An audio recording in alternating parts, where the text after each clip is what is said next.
Warning. The Dragon Between podcast may contain language and adult humor that is unsuitable for those 13 years and younger. Viewer discretion is advised. You're listening to the Dragon Between podcast, a 5th edition Dungeons & Dragons campaign that takes place in the Eberron pulp fantasy setting created by Keith Baker. New episodes are recorded every Sunday and are released on the following week. You can find the video version on the YouTube channel. And if you like what you see and hear, feel free to drop us a like, comment, and don't forget to subscribe. You can also follow us on Facebook and Twitter for updates and news on the podcast. Thank you for listening, and now on with the show. The group entered the glowing cavern chamber, and Red was reunited with the Shifter children. After learning of Daisy and Indy's mutations, the characters discovered a journal belonging to Luther Vaughn, filled with useful information and shocking revelations. The group also observed several mutated shifters working to remove crystal pods from the chamber, a mutated Kit Orlane, and a stranger cloaked and lurking nearby. After fending off some sort of unknown magical attack that left Red confused, the party found themselves in combat with more aberrations. The battle was brief, and the party moved quickly to secure Kit and the children's safety. The mutated shifter then revealed a hidden passageway to the group and disappeared. Characters continued on to the north, attempting to cross a narrow stone bridge with Zito leading, and encountered two elementals intent on knocking the artificer off into a fog-filled void. The stony creatures were defeated, and the party pressed on, discovering a chamber filled with prison cells. A handful of villagers were found within, including the shifter siblings Swift and Talon. As the characters freed the prisoners, Swift warned the group that their missing companion Ender had just been dragged off to an adjacent chamber. After some healing magic from Reuven, the party directed the villagers to the secret passageway, and then prepared to locate their missing friend. So as it stands, you are all still within this place with all these experiment pen / stone makeshift prison cells. The remainder of the villagers, including Swift and Talon, have all headed off into the distance, following down that narrow pathway leading back towards the stone slab bridge. And which direction did they say that they took Ender? Of the 4 passageways, one being the one that you all followed to the north into it, there was one to the west, one to the east, and one to the north, in the northwestern corner of the chamber. Swift said that Ender was taken through the tunnel passageway to the east. Lithana will look at Zido and her friends. Is there anything we need to do before we go rescue Ender, or see how we can help?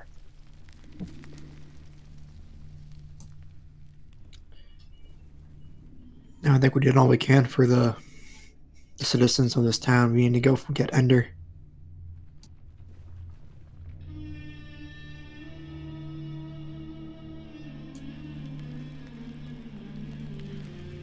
And Zito is going to start walking down the east corridor. Okay. So you're leading. You're out front. Zito, if you like. Yes. Since I'm decent at tracking, I could go first and lead the way.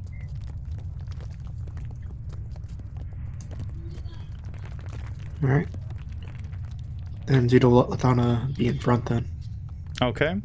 So Lithana is out front, Zito after her, and we'll say music is in the back. What about you, Red?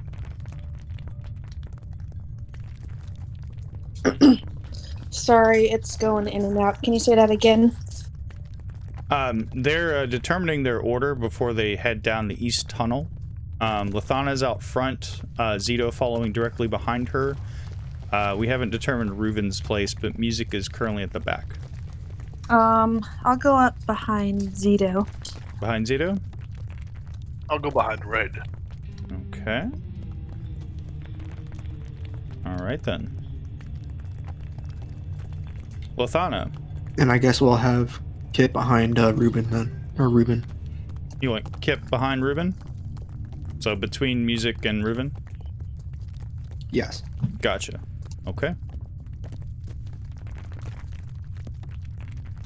So Lathana, as you enter into this tunnel, go ahead and make a d20 roll for me.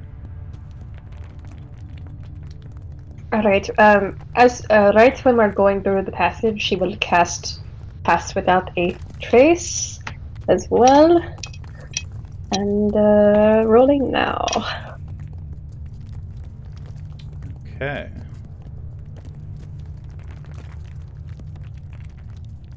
All right, good to know. Are you all being stealthy then if you're passing, casting Pass Without Trace? With the sound of Reuven clanging and clattering towards the rear? I mean, it will at least help a bit. True. Zito, your sanctuary is gone, correct? Yes, that's gone. Okay, just want to make sure. Oh, never mind. It's actually permanent.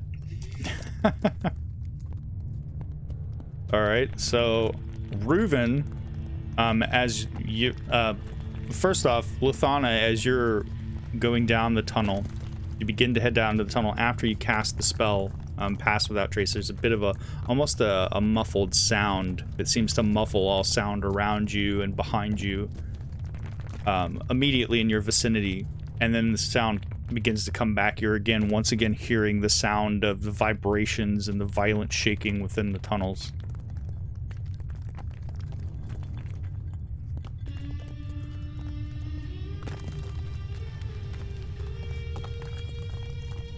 And as you get closer to the chamber that joins to this east to west tunnel, this warm light, it's a sort of a mixture of a gold with some violet tones still, that bathes the entrance into this cavern. And as your eyes begin to adjust to the brighter light within, you see a few individuals, all robed, that are standing about. You can see several stone tables that line the walls, and you can see that on some of the tables there are remnants of what appear to be crystalline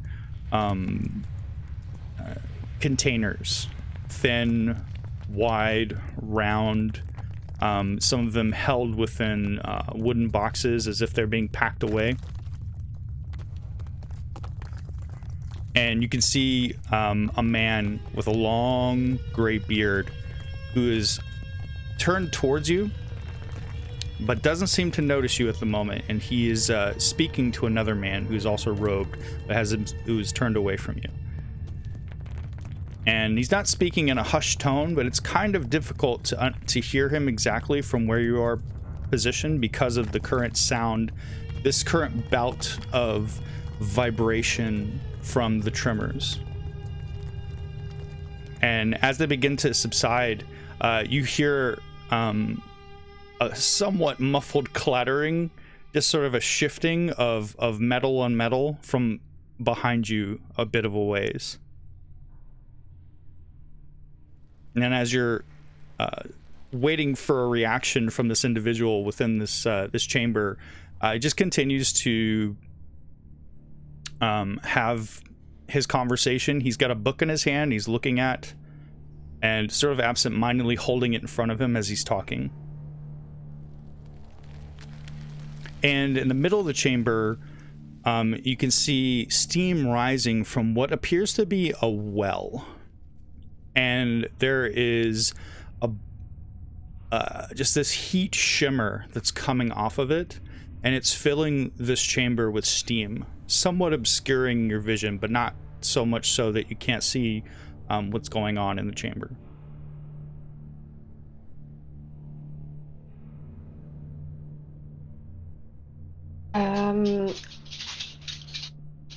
Do the robed figures see us at the moment? I don't know. Let's find out. Let's see. Who has the lowest stealth?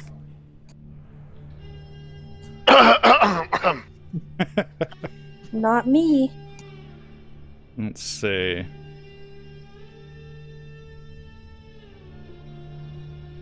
Oh, you said to be quiet. Okay. Anybody roll lower than 11? Or 10? I don't know. I'll roll for. I would say Reggie. for Actually, I got a 13. And I get advantage on stealth because that's my true. shifter feature says that I can travel stealthily when moving at normal paces. Okay. So So Zito I'll got do a a 17 for Zito. 17 for Zito.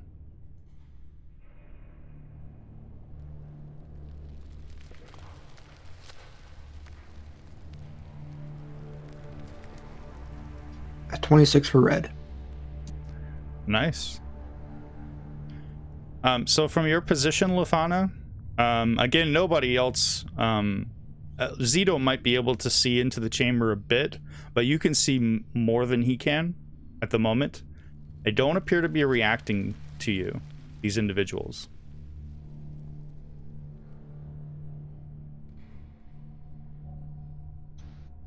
Alright, she's mildly surprised that someone wearing plate mail actually didn't sound the alarm, but I guess she'll just go in and see what happens. So, I don't know, move stealthily as she can. Okay. As soon as you begin to walk into the chamber, a person who wasn't paying attention to what they were where they were walking walks directly into you and drops a wooden box filled with glass, and he just yells out, "Shit!" And he goes, "Watch where you're going. What? Who are you?"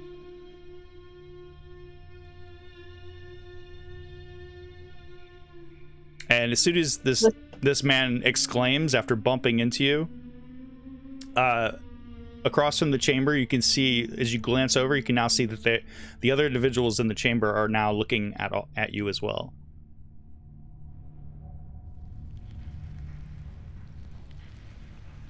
She's thinking, well, the fact that they're not shooting at us is progress. She will look over and just say, we're just passing through.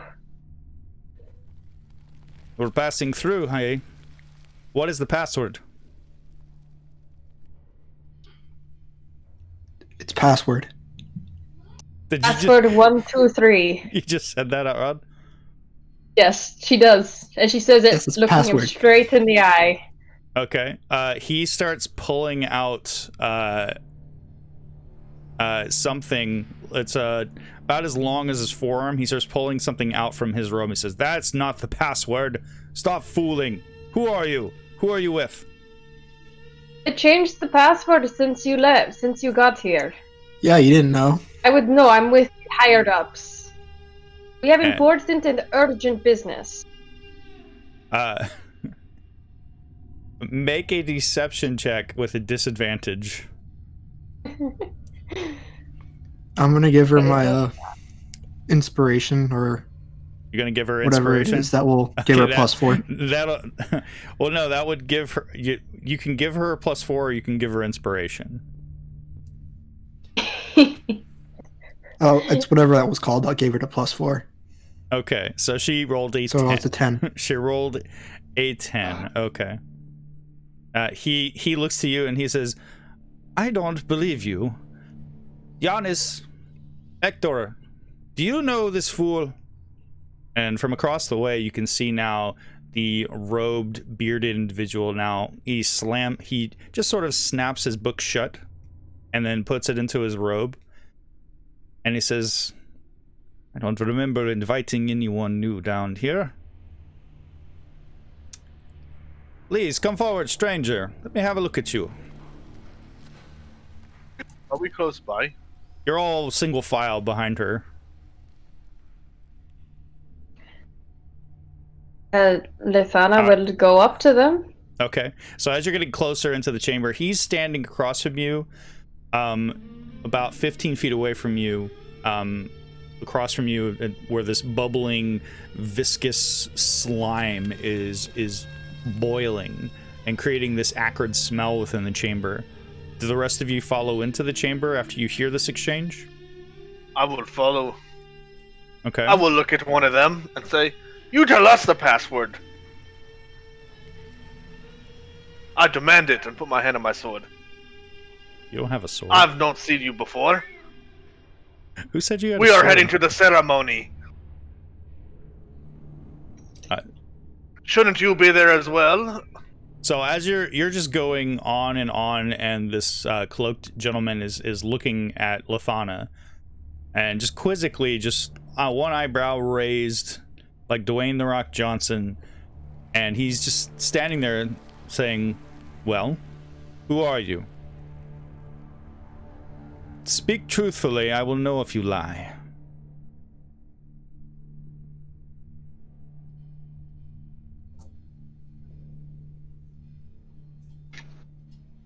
Lithana gives it thought for a moment.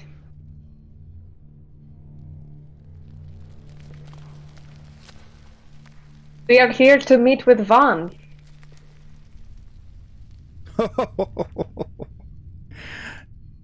You're joking, of course. Of course I'm not joking. Does this face look like I'm joking? She does her one eyebrow raise as well. Right back at him. And what exactly do you Actually, I want? think that is her joking face. And what exactly do you want with the prophet? And you can see now that this bearded man, his beard is gray, but his skin is also like a bluish gray color. Like it almost looks like the color of a lodestone, or just your simple like tan bluish color with hints of brown. That information is between us and Vaughn. Oh. Well, considering all information travels between myself and the prophet, you're more than welcome to share that with me. According to this contract that we have, it's only between us and Vaughn. Contract? What contract? All mercenaries work by contract. Don't you know this? I don't quite remember Master Vaughn hiring mercenaries anytime. I'm sorry you're out of the recently. loop. Well, produce said contract and I will allow you to continue on your way.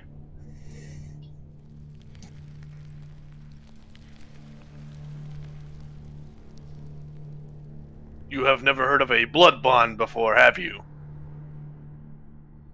And he's looking you up and down now, and your complete plate mailed appearance with no skin showing, and he just sort of narrows his eyes in your direction, and now is continuing to gaze over to you, Lithana, before returning to Zito. Music is just sort of hovering at the edges of the chamber, as if to say, and you just hear him whispering something to. Yeah. We'll say he's whispering to Red, "Are we not killing these guys?" Nope, I got it right here. And Zito's gonna hold out his blank Taroka card. Only those who signed the contract can read this. Okay. Make a persuasion check, Zito, and I'm gonna take that inspiration. Are you didn't use the inspiration, correct? Or did she use the inspiration for you? No, it was what is it called? One of my abilities gives a +4 to any rolls. Okay, I saw her roll twice, is why I was curious. Oh, who rolled twice? Allows for disadvantage.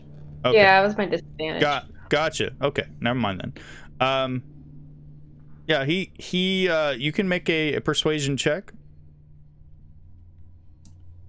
I would like to use my inspiration to roll with advantage. Go for it.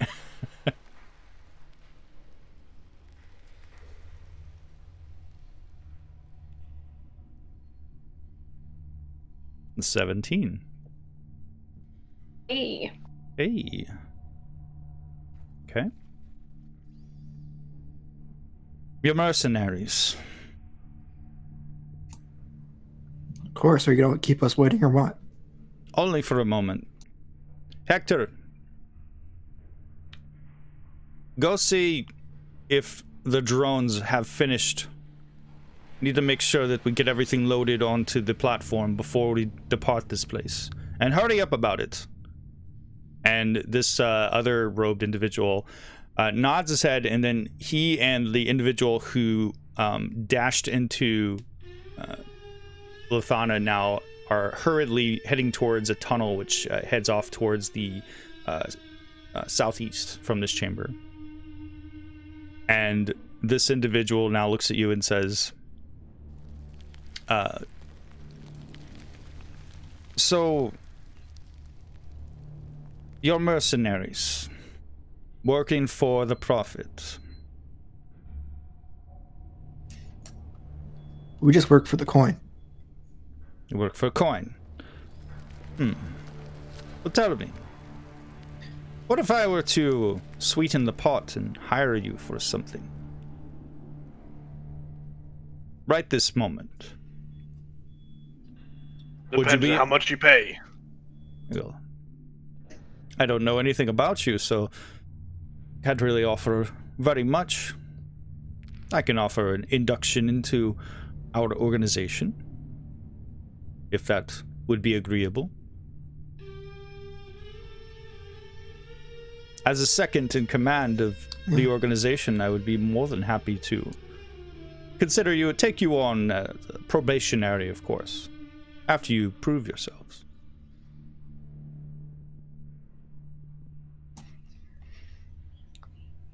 We don't keep allegiances, so our allegiance is only to the contract, and that's it. That's excuses to pay us less. Where is this Vaughn?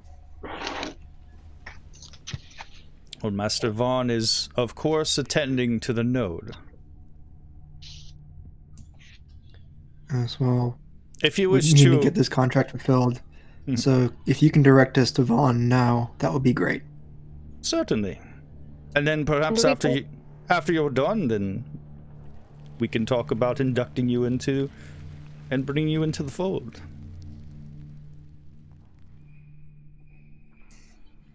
Yes, once we'll we see have about that. once we have met with Vaughn, let us see.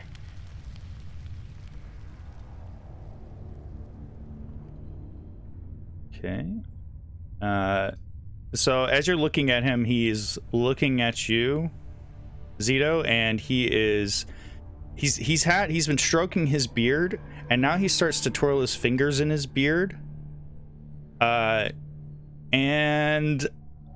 I need you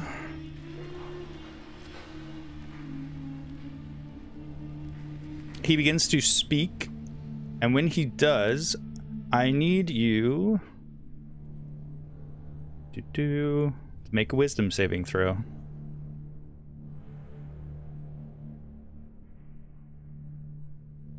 Okay. And he was saying to you in a voice that was in common, why don't you go and kill the Prophet? And you get the feeling he was trying to cast a spell on you. And whatever he was trying to do failed. And he's looking at you with that still raised eye.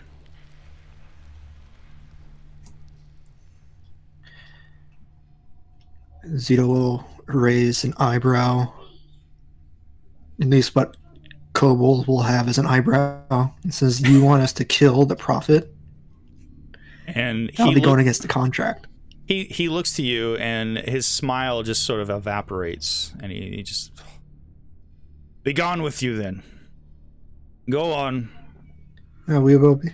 Go As soon as you point us to where the note is, we'll be out of here. Take that passageway northeast, or northwest. He now points to the only other passageway in this chamber that heads off to the northwest. Stefana walks up to him. She's already pretty close. And she pulls out a knife. She plays with it in her hands. So, what is this about killing the prophet? You know, we have a contract, but as his second-hand man, I'm pretty sure he wouldn't want to hear that. What's stopping us from telling him that, And he just sort of, every word he's just sort of starting to seethe and wincing when you mention the prophet, and he says, listen. The prophet has lost his way, such as the previous prophet did. These dealings with the marches, with the Illithid, they are not our way. It is time for a stronger prophet to rise up and lead the churning chaos where it needs to be. Perhaps Jabal al-Mat will choose another after he destroys this place and fulfills the prophet's demand. Perhaps not. This is an opportunity. You refuse to tell me much more other than to say that you are all mercenaries working for the prophet. Again, I can pay you for this task. All I ask in response, and all I demand, is that you do it now, and you do it quickly. Before he is finished summoning Jabal al-Mat, or Jamal al-Mat will be here momentarily. Once the mountain that walks has arrived, it will be out of my hands, and it won't matter anymore.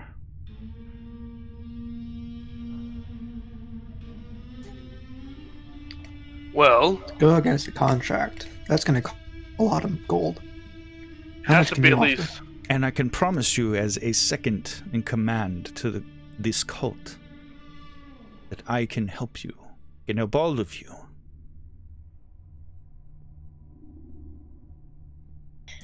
Athana just kind of claps her hands. Wow, well, this guy has some real loyal people around him. Well, we're never tied to loyalties, we're tied to coin. She looks over at Reuben. Our contract's for 100,000. You pay more? We might think about it. 100,000 is a paltry sum, sir. Yes, to protect him from you. I can offer you 500,000. I have a counter offer for you. As you, as he says he was going to offer you 5,000 gold. Excuse me, 500,000 gold. This You said 500,000?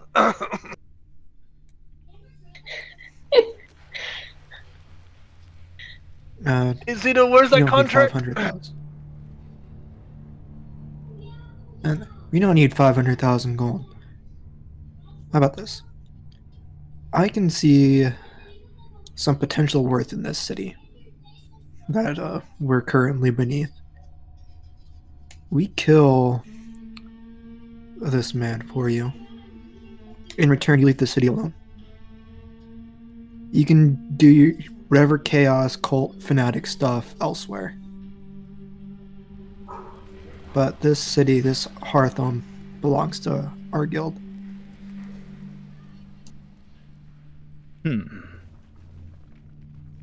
Well, I can only promise that to you if I stand at the top of the mountain, so to speak. I can prevent Jabal al-Mat from destroying this place if you're able to procure yarn.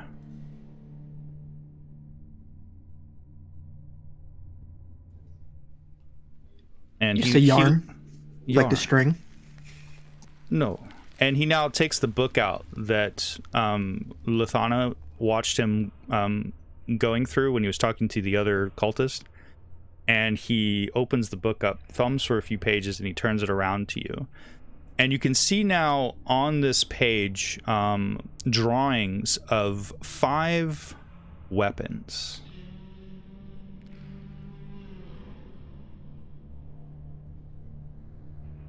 And as he was opening it, you could see that the cover of this journal is emblazoned with a draconic skull, and it's surrounded by 4 equidistant symbols.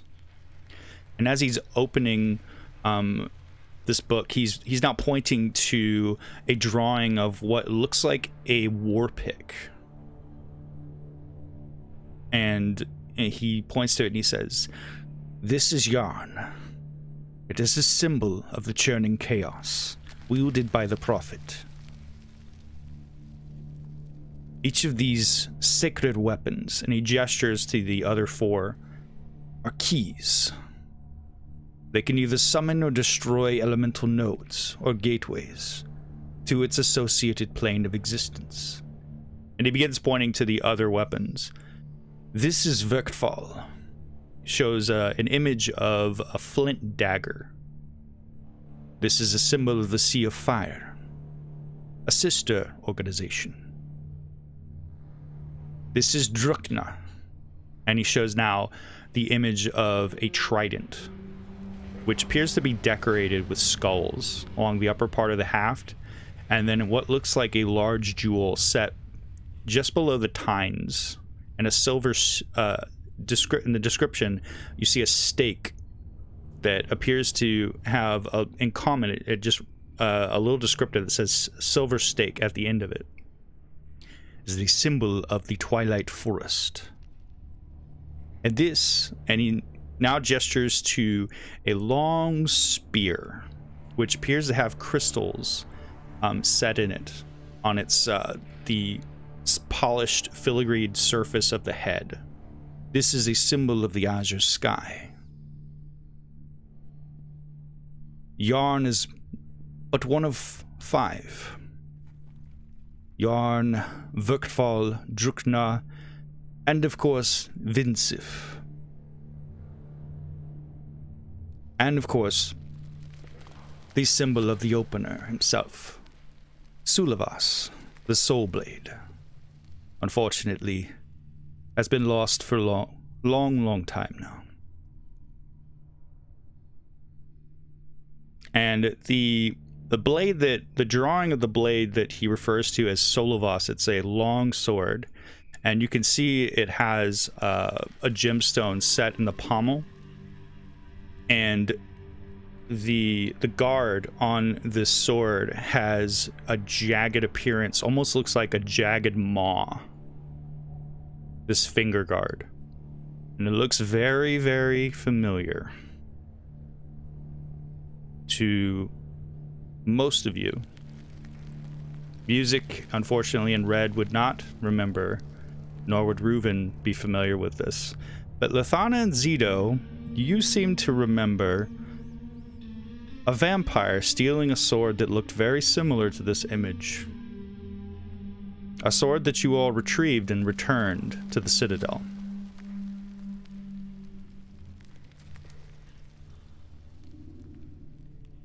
Wow, that was like ages ago.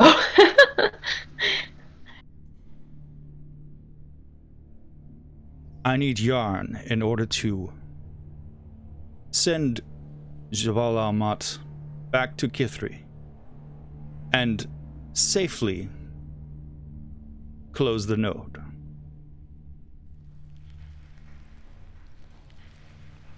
Will you get it for me?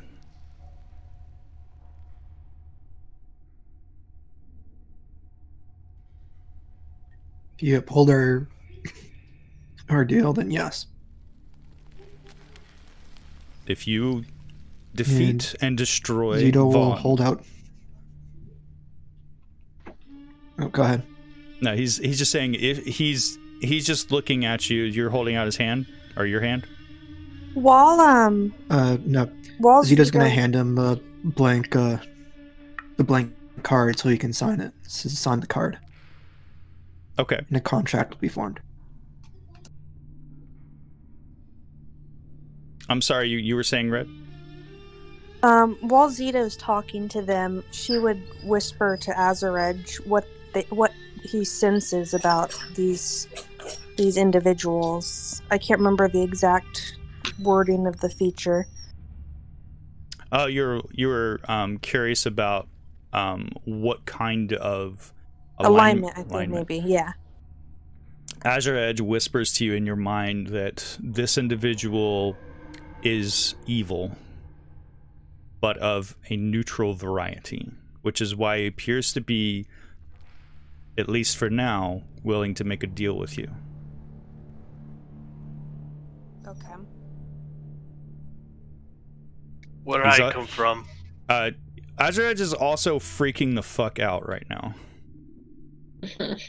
In your head, it's trying to form words, but it just keeps coming out and like stuttering right now.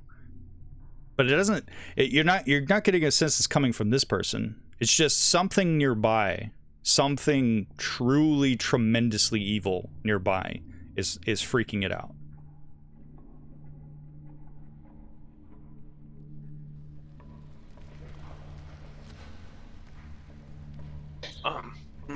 Where I come from, signing a piece of paper doesn't work. Athana, I need your dagger. Are you going to use it for yourself? I just need to borrow it for a second. Yeah. If you need blood, I'm probably the better person. She holds out her hand. No, I need his and mine.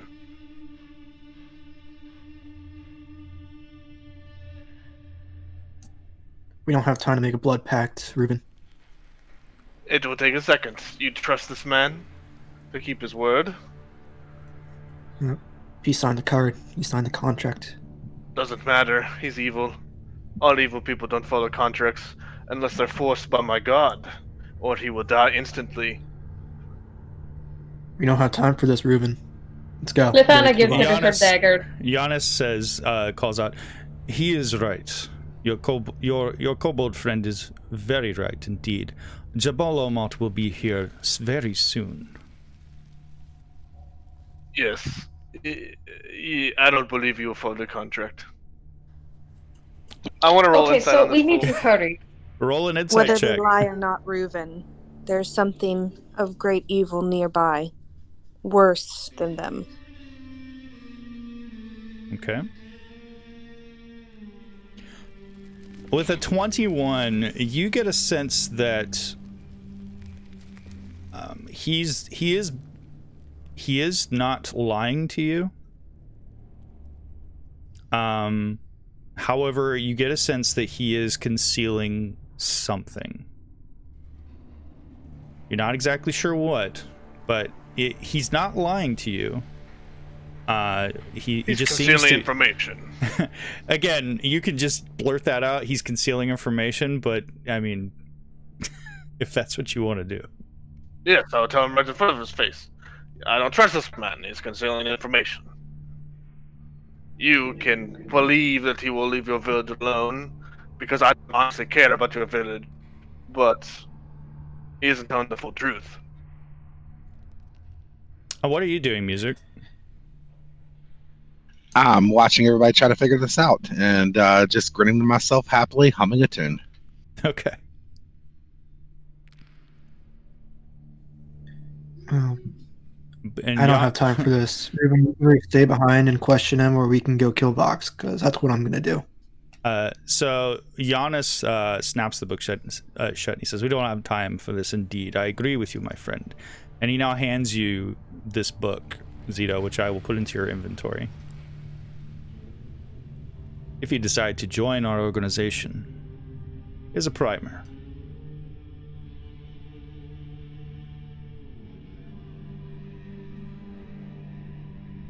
And I think I have to identify that. Nope, it's in your inventory. Making a deal with evil to fight greater evil doesn't make it right.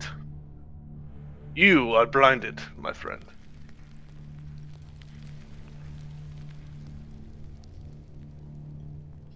So, we're just loyal to the contract, Ruben. Let's get going. Contract signed.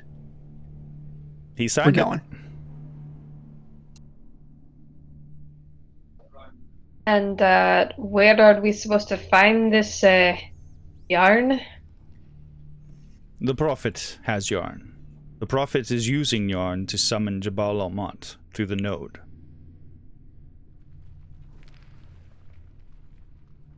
I would hurry. A few of our conscripts were taking a half-orc individual in that direction. I have no doubt to be used in the ritual.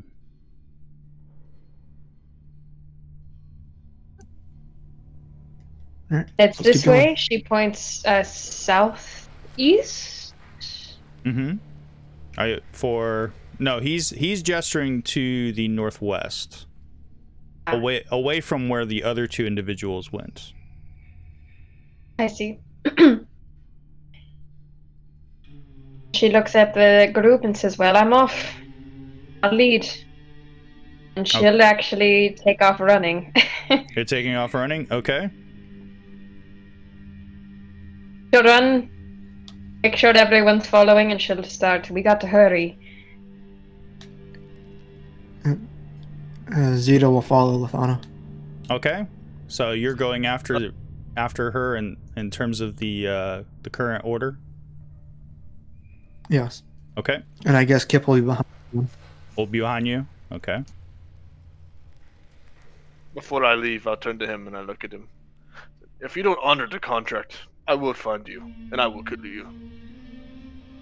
He has a particular set of skills. My God, make it very easy to find you. Red, what are you doing? Redwood would go after Lithana. Okay, so you're like right on the heels of Zito and Kip? Yeah. Okay. And what about you, Music? I'm just tagging along with the group. You notice his music jumps off to the side. Is that a bug? No, it's not. And Keeps up. can I tell from Azarej if we're getting like closer to whatever he was sensing? You get a sense that it's very close. Okay. Okay.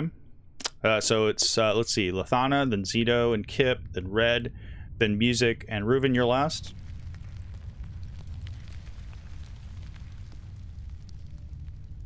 I guess so. Since you were talking to the guy, I figured. Yeah, I'm last. Okay. Alright. The guy allows you all to go on your way. And Ruva doesn't run very fast. Clank, clank, clank, clank. Clank, clank, clank, clank. Okay. I still have Pass Without a Trace, but I don't know how effective that's going to be. Yeah, how long does that last? Does it fade? For Is it a an concentration? hour. I believe so. Let me Okay. check.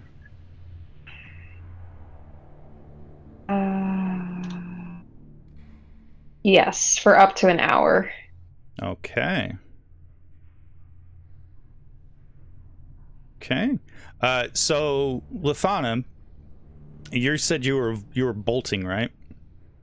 Yes. Okay, so the tunnel continues northwest, curving around to the left and then immediately to the north, and it opens up into a cavernous chamber with a vaulted ceiling, and it's supported by these columns. It looks to be about 6 of them that stretch up towards the ceiling, and you can see crystal growths that are protruding from the ceiling and casting this purplish glow all over everything within.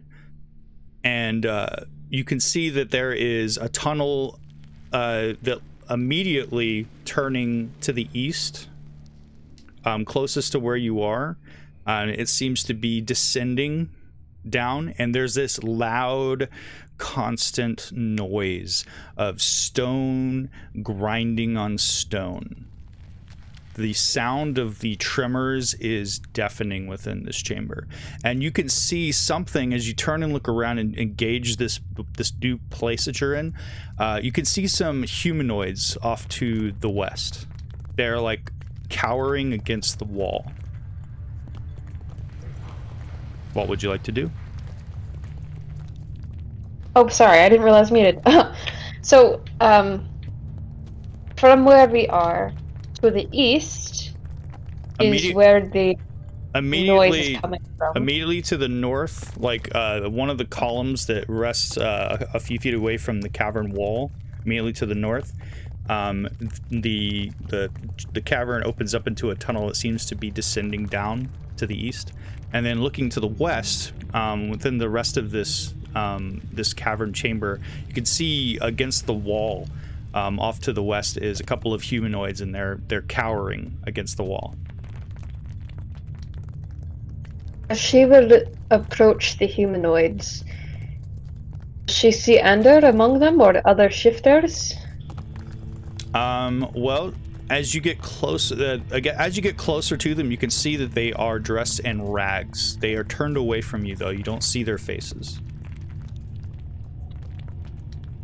Zito and Kip, what are they doing as you enter this chamber? You see the same thing I've just described.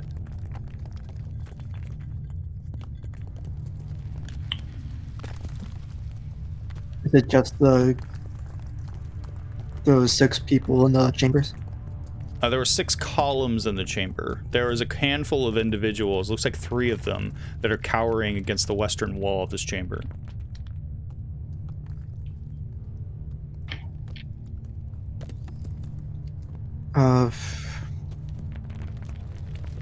Zito is going to call forth his raven and throw it into the chambers to see what he can see.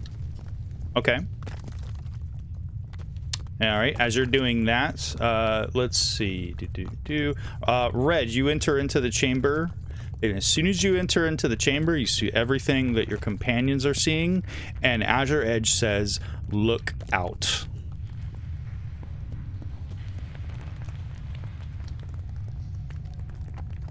And you hear this,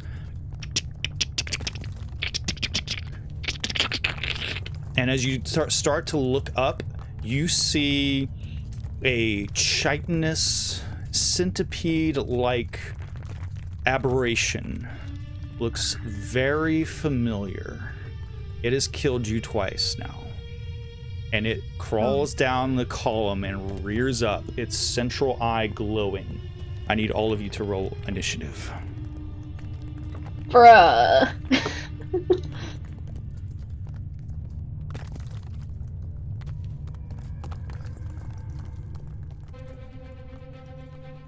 And we'll see if this map works.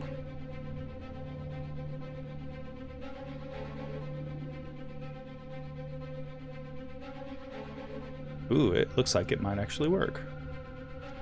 My old enemy, battle camera. We meet again. Battle camera.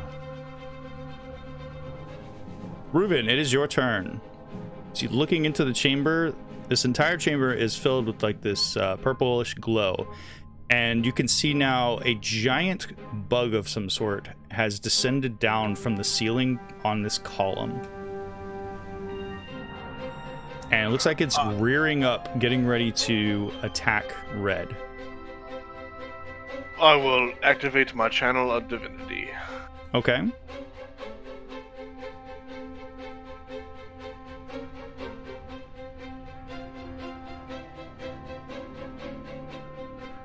And what will you do with your channel divinity? I will take the extra HP. Okay. And with anyone within 30 feet in the turn, they can roll a, what was it? The D6, 2D6, I think. I think it was a D6 plus my character level, which is 11 of HP. Temporary hit points every turn. Okay, so or they can take their fear away. Right. What ability are you using? I am going for the extra points. Right. No, I need to know what ability you're using. What's it called? It's my channel divinity. I understand that, but there is an ability. It's called something in your features. What's it called? Twilight Sanctuary. Twilight Sanctuary. Okay. That would be everyone within a 30-foot radius. And that's D6 plus your cleric level.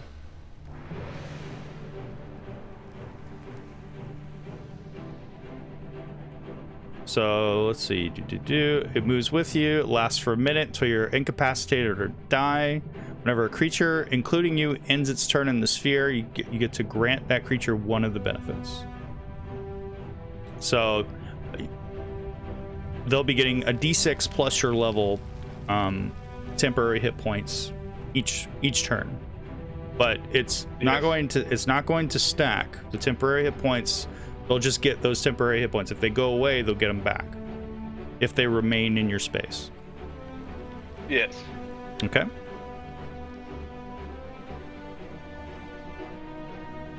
So now it's not clear exactly how, if you have to roll that for each person. Oh, everyone rolls at the end of that turn. Okay, so they have to roll a d6 plus 11. So it could vary. Yes. Okay. All right. Is that all you do in your turn? Yes, because it takes my full action. Takes your full action. All right. And I guess I'll move. I guess I can move up. Okay.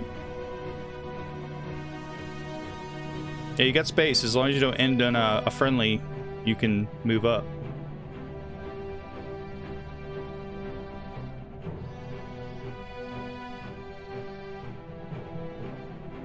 I'll move there. Okay. Hey, look at that. It moved. Guys, I think the map is working. Yay! Yeah, I put the circle around me and everything, so it worked pretty well. Red, it's your turn. About 10 feet away from you now is a creature that has killed you twice. Well, I'm gonna rage. All right, I'll activate your rage.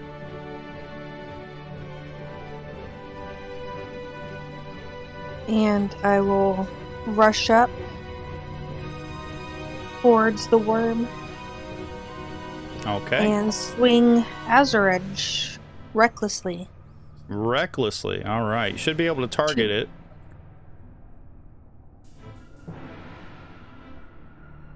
Nice. Program seems to be stable now, guys. Yay. And just to make sure, he uses one-handed or two-handed? Two-handed now that I don't have that rope. Now that she's not dragging along a hook horror.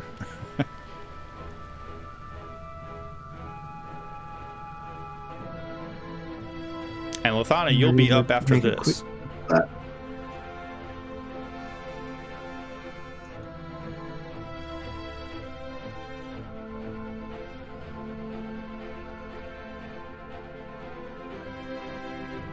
Lothana, you heard me. You're up next after her.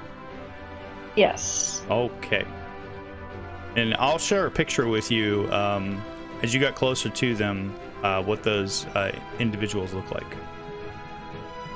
Your friends haven't seen it yet because they're focused on the giant bug.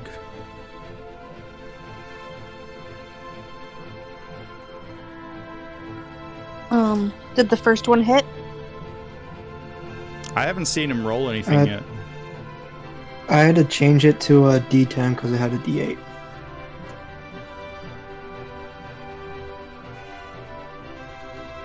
Well, it says D8 plus D10 now, so you're gonna need to fix that. You can Yeah, just I'm trying press to the fix that right button to change the hands, how it's equipped. Yeah, you don't have to change the damage type. That's right. So let's fix that. I got it. You got it?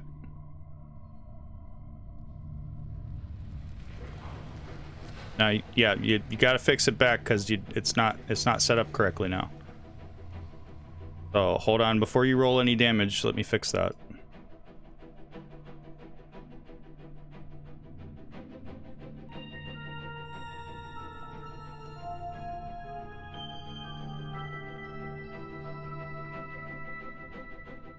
There we go. All right, so if you click on the primary hand, see how it changes back and forth? There we go. Now you can roll damage.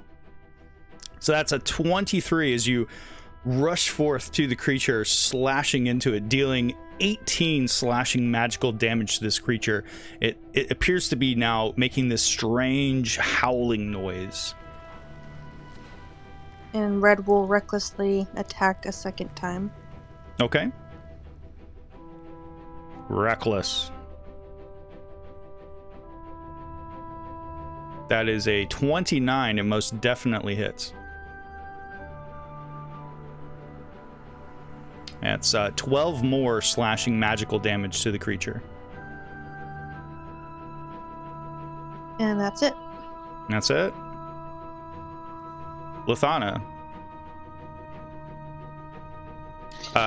As you walked forward towards these creatures, one of them turns and looks at you and blinks its large central eye. And it just sort of makes this unintelligible...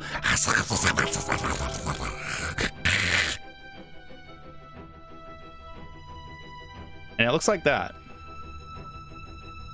And there's two more of them right next to it, and they're both hugging each other, kind of like when you go to the, you know, when you see chimpanzees like hobble down and hugging each other.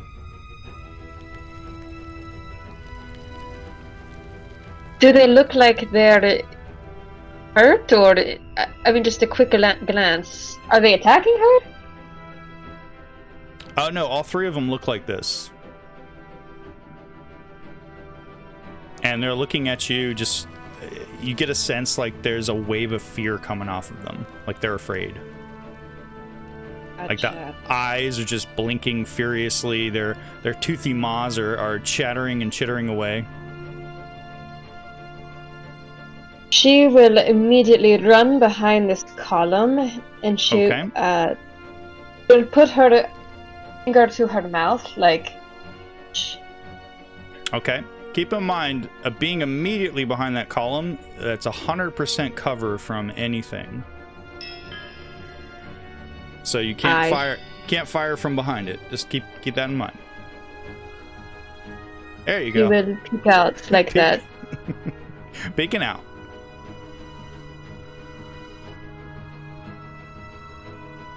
And she will ambush the creature with her 3 attacks. Okay. That's a critical hit. Whoa. As you knock an arrow, bending around the column of stone, dealing 42 magical piercing damage to it. Holy crap. Okay. Also, what is a G8 and a P6? I have no idea. Okay. I'm looking at the dice description and I'm like, what is that? Maybe it's... I don't know. Must be a D. Okay. She will sharpshoot it this time. That is also it. A 20 definitely hits. This time your arrow catches the creature. The first time it caught it right in the jaw, and it seemed to rip off a piece of like its jaw. This next one came dangerously close to piercing the eyes. You do 18 piercing magical damage to the creature. She will sharpshoot one more time, and just so you know, Red standing right next to it is helping her a lot. Okay. 18. Oh, sorry. 18 definitely hits. And that is... System is catching up to itself. Another 20 damage to the creature. She will go right behind the column. All right. She will pray. she will pray. Okay. Zito. End of her turn. Zito, it is your turn. Zito is going to cast Firebolt at the creature. Oh, I'm completely blanking. Red and Lithana, I need you both to roll d6s and plus 11 for your temporary hit points. Or excuse me, just Red, not Lithana. Yeah, I don't think Lithana gets any. Yeah, you're not within range.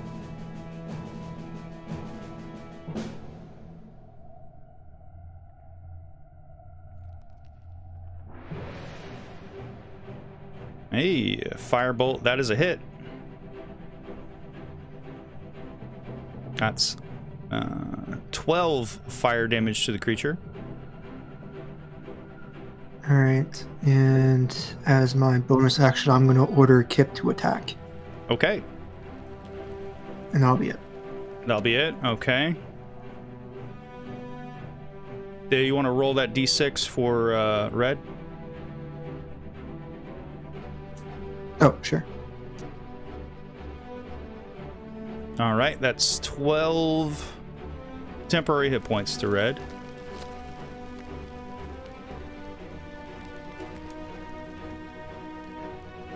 And Kip gets 2 attacks, one with his bite, one with his tail. You want him to go after the creature? Yes. Okay.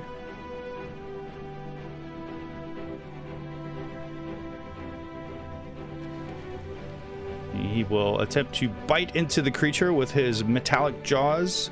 Unfortunately, he misses. He then Doesn't he get advantage? Oh, he does. Okay, he hits with the tail. So we'll roll that damage. And then I'll roll the attack again for the bite. Unfortunately, the bite missed, but he at least did 6 damage to the creature with his tail. Alright, and that'll be his turn. Okay. Does Kip get temporary hit points as well? He should if he's a creature of our ally. He's a construct. I'm just going to say no. Okay. I just wanted to check. It says whenever a creature, including you, in the turn sphere, can grant that creature 1 benefit. Right, but it's a construct, not... But can he be healed? Yeah. Can he be Just healed? no. No, We'll just skip it. he can't be healed? I'm just going to say no to the temporary hit points. I don't know if he can be healed or not. Okay, we'll cover it I'll some let you other decide time. that. Yeah. We'll figure that out another time. For now, it is Music's turn. Zito, do you want to roll your d6 for your temporary hit points, or did you already do that? So I get 15. 15. Music, you are up, sir. Do I roll a d6 for temporary hit points? At the end of your turn. I will be casting Bless, targeting Zito, Reuben, and Red. Okay. Now that's creatures you can see or creatures you touch? That I can see. Okay, gotcha. All right, and there's my 6-sided dice. Nice. So you get 15 temporary hit points. Very nice. All right. Now we're in my turn. On the burrowing horror's turn, in a very familiar fashion, it narrows its gaze at you. Once again, Red. I need you to make a wisdom save.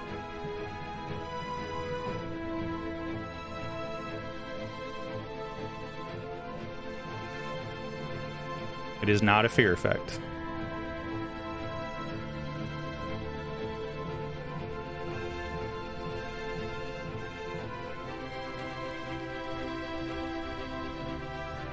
It is a horror effect, which is why it's called Maddening Presence. It is not fear. That sounds Alright, fun. so I rolled a 16. Do you want to use an inspiration, Ashley? Or Red? Yeah. Okay.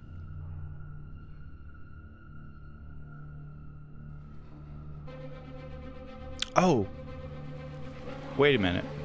Ashley. Yep. You saved against this last time you fought it. Yeah. You are immune to this. Nice. So this has no effect on you. So it's going Yay. to continue to wail on you, but it doesn't know that. It doesn't realize that it's a big bug. So it's going to first wail on you with its claws. And Jeremy, this attack does have advantage on it because she did a reckless attack. Oh, okay. Well, thank you for letting me know. All of these attacks or just one? All attacks. Oh, snap. Okay. Well, that's 23 definitely hits. And Red, you take 11 damage absorbed down to 0 for the first attack. It then once again wails into you with its claw, this time hitting for a 29 and doing 22 damage reduced down to 4. And then attempts to bite into your arm, the arm that you're closest to it at the time. It bends its impossibly long neck down, once again with advantage. 28 also hitting, and this time dealing 30 piercing damage reduced down to 15.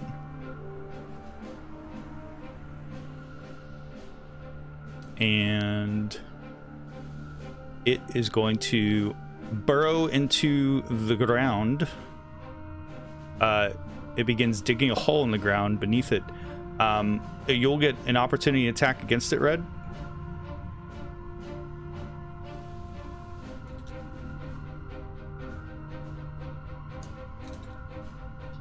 Whoops. All right.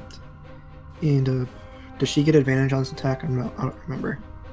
Well, companions get advantage, and Kip will get an advantage on its attack as it tries to crawl away.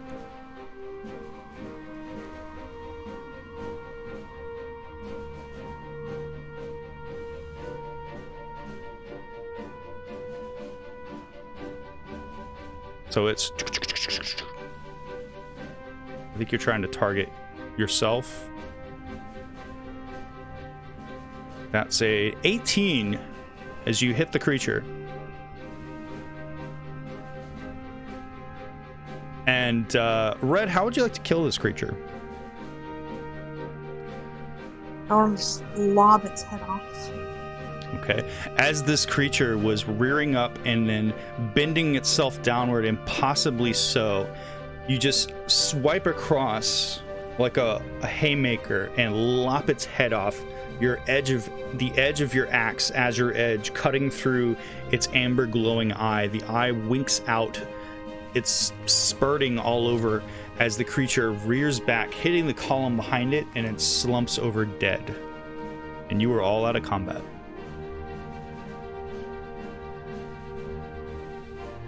I need everybody to remove that bless effect from themselves. I'm letting the spell drop.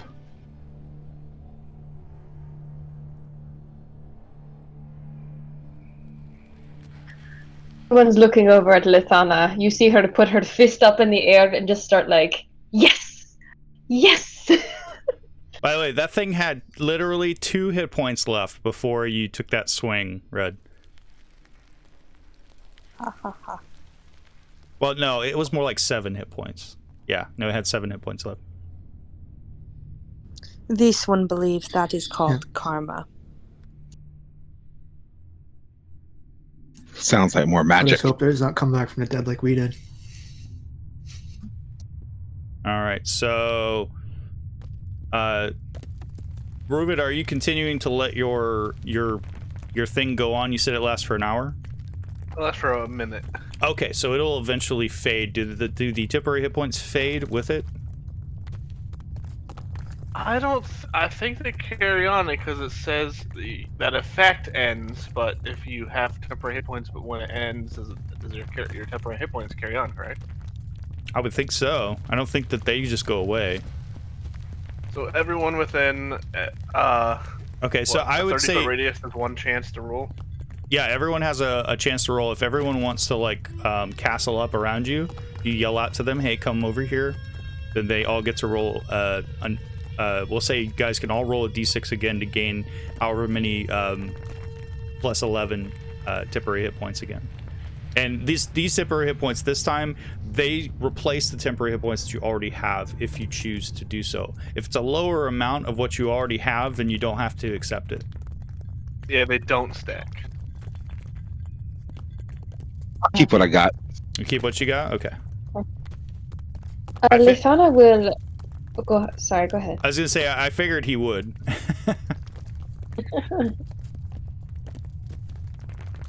And I will... And Lithana would. Sorry, I keep interrupting. No, I was just gonna... I'm gonna award you guys some hit point... Or, not hit points. Experience.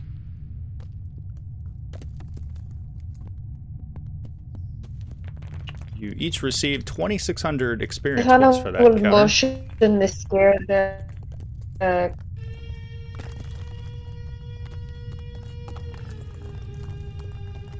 Lithana, I heard you saying something, and then you turned into a robot. Alright, I'll go ahead and clear that plus effect for Let me know when you're done. Red, you're no longer raging. We'll take that off.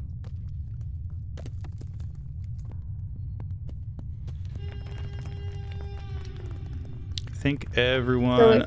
I gotta take this off of you as well. Reuven. There we go.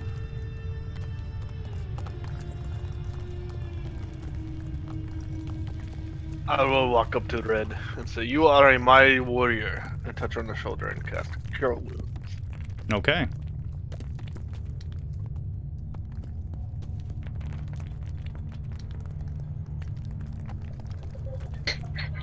This one is merely doing her duty.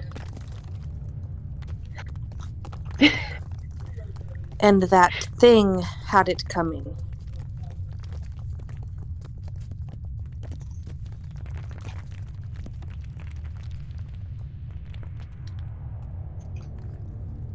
Speaking of that thing, let's go ahead and cut it open and see if there's anything fun inside of it.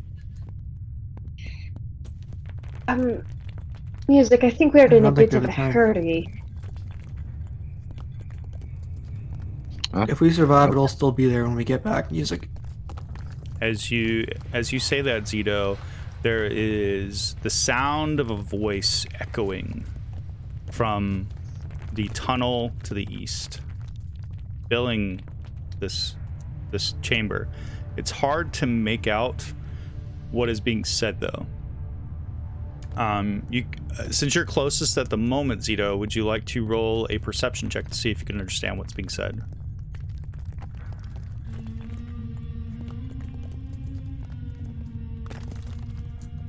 You said perception? Yes, please.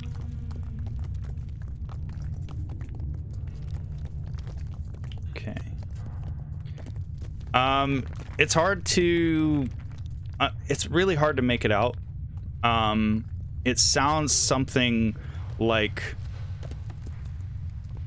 "I call forth the mountain." But that's all you can hear. Just this bellowing, boisterous voice. Yes. But Zito, really quick.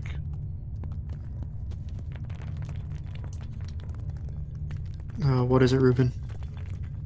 In my letter that Eli left me, he said he left me a gift in whatever you carry things around, some kind of scroll. Said it might be useful for this.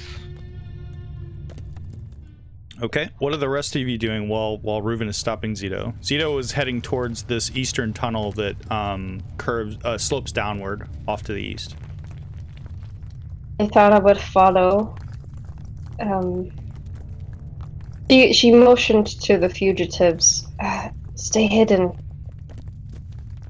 But hopefully you can leave here soon. Chill. Well, They just keep whispering this weird language. One of them is like bear hugging the other one, while the third is just sort of the third one, which seems a little bit more braver, is it just sort of reaching out towards you with its gnarly hand. She will just kind of place her hand out. And it reaches out, touches your... if you allow it to, it takes your hand. And then it pulls it in and starts sniffing it. And it looks up at you, sort of quizzically.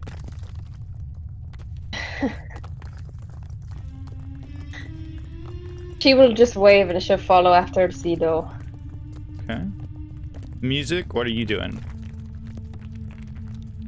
I'm putting my rapier back away, thinking to myself, it wouldn't have taken them that long to cut it up. And looking over there, wondering what Zito and Reuven are doing. Okay. And what about you, Red?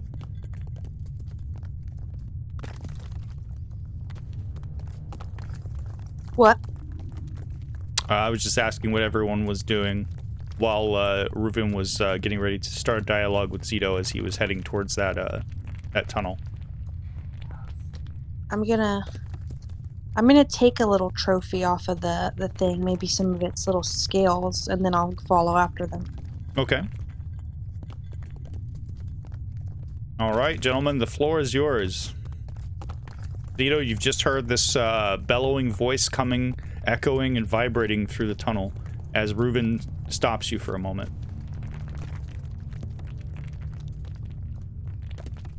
Hey, Zito.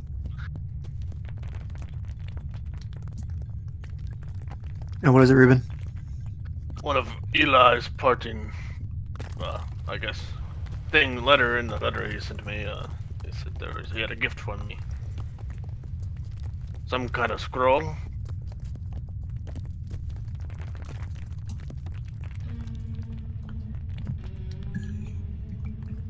You're bringing this up now. Is this really the best time? He said it would help in our endeavor. I didn't think we would need it until the final battle. How do you know this is the final battle? I don't, but rather sooner than later.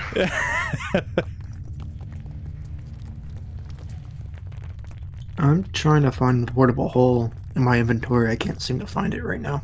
So I don't know how it works.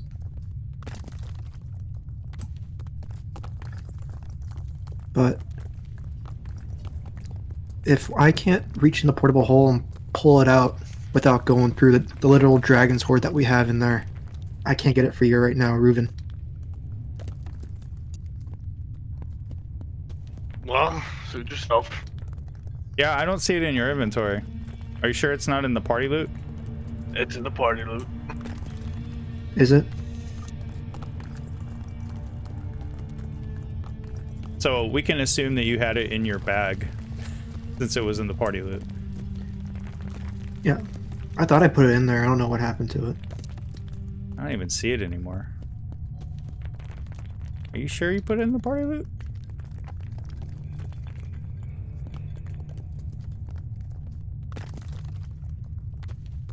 Oh, I don't know. I put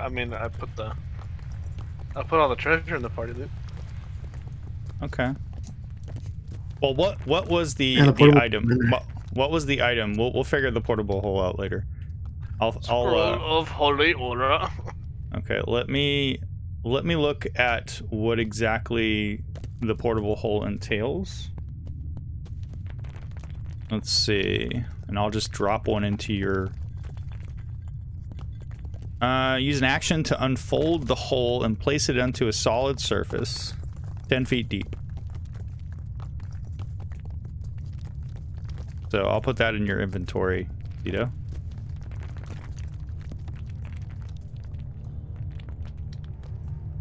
Does it say anything about pulling items out?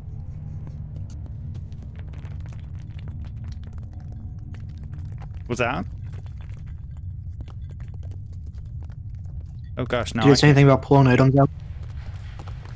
Now I can't even find it.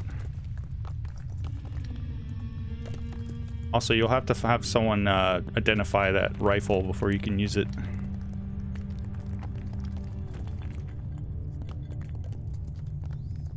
That's why I haven't used it yet. Gotcha. Gosh, I can't even find it. I'm so sorry, guys. Let's continue from that. Keep looking for it. Yeah, I'm just gonna say that you found the scroll. So if you want to pull that scroll out of there, it takes an action to open up the hole. So you would have to go into the hole to get it.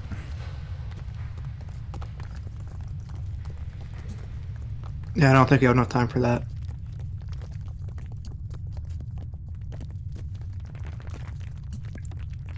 Yeah, it works a little differently Sorry. from like a bag of holding. You'd have to like physically go spelunking in it like Scrooge McDuck in his money bin.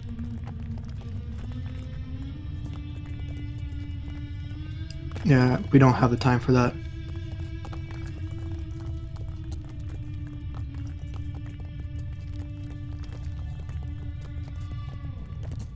You can get your scroll when you have the time to get that.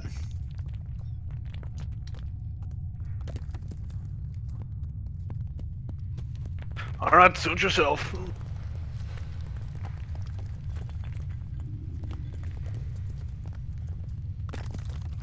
Okay.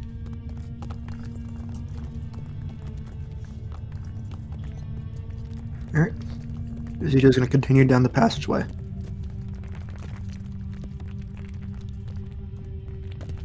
All right. Are you all following behind Zito? Yeah.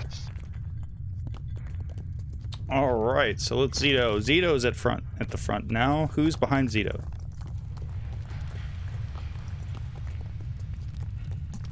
I guess Kip would be. Kip. Okay. I and don't know then- what to go after. all right. And then who next? I am pulling up the rear, so everybody else has to be somewhere in between Kip and me. Okay. I'll be next to music. I'll go Alright. in front of music and Ruben. Gotcha. Okay. So you're all descending down the tunnel with Zito in the lead with Kip right on his heels. And eventually this downward sloping tunnel opens up into this absolutely colossal cavern.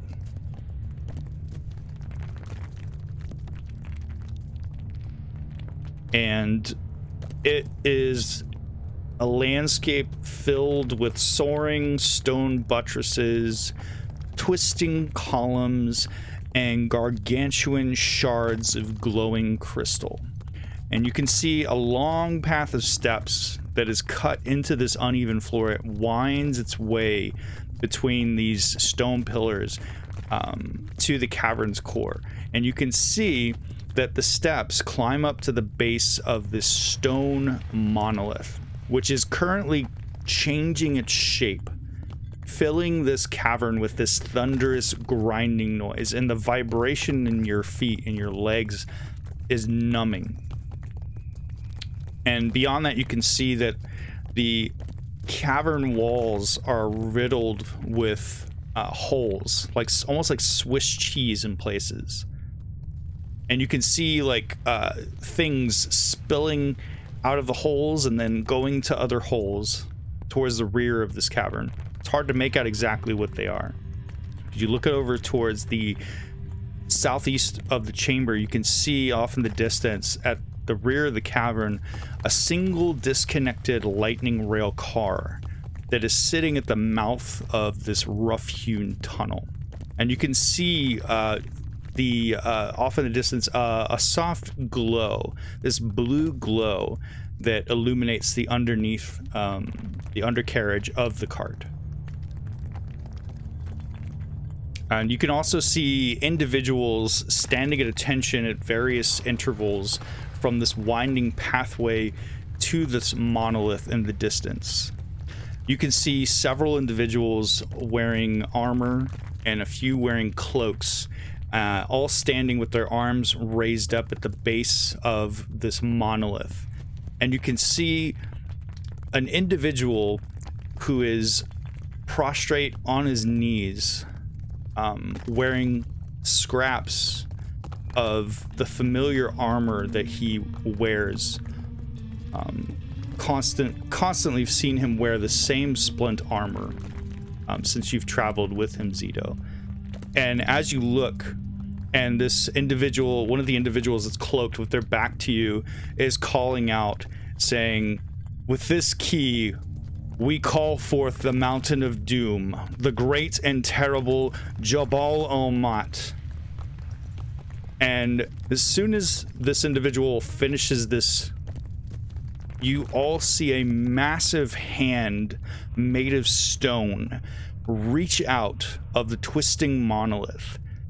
As Ender looking off in the distance, breathing heavily, heaving, he looks off in the distance towards the direction where you all emerged from this tunnel. You're not sure if he can see you at all, but he is suddenly enveloped by this hand as it slams down where he was knelt. The hand closes to a fist and vanishes back into the node. What are you all doing? How far are we from them? Quite a bit of ways. You're not exactly sure. I mean, would you say it's more than 90 feet? You're not sure?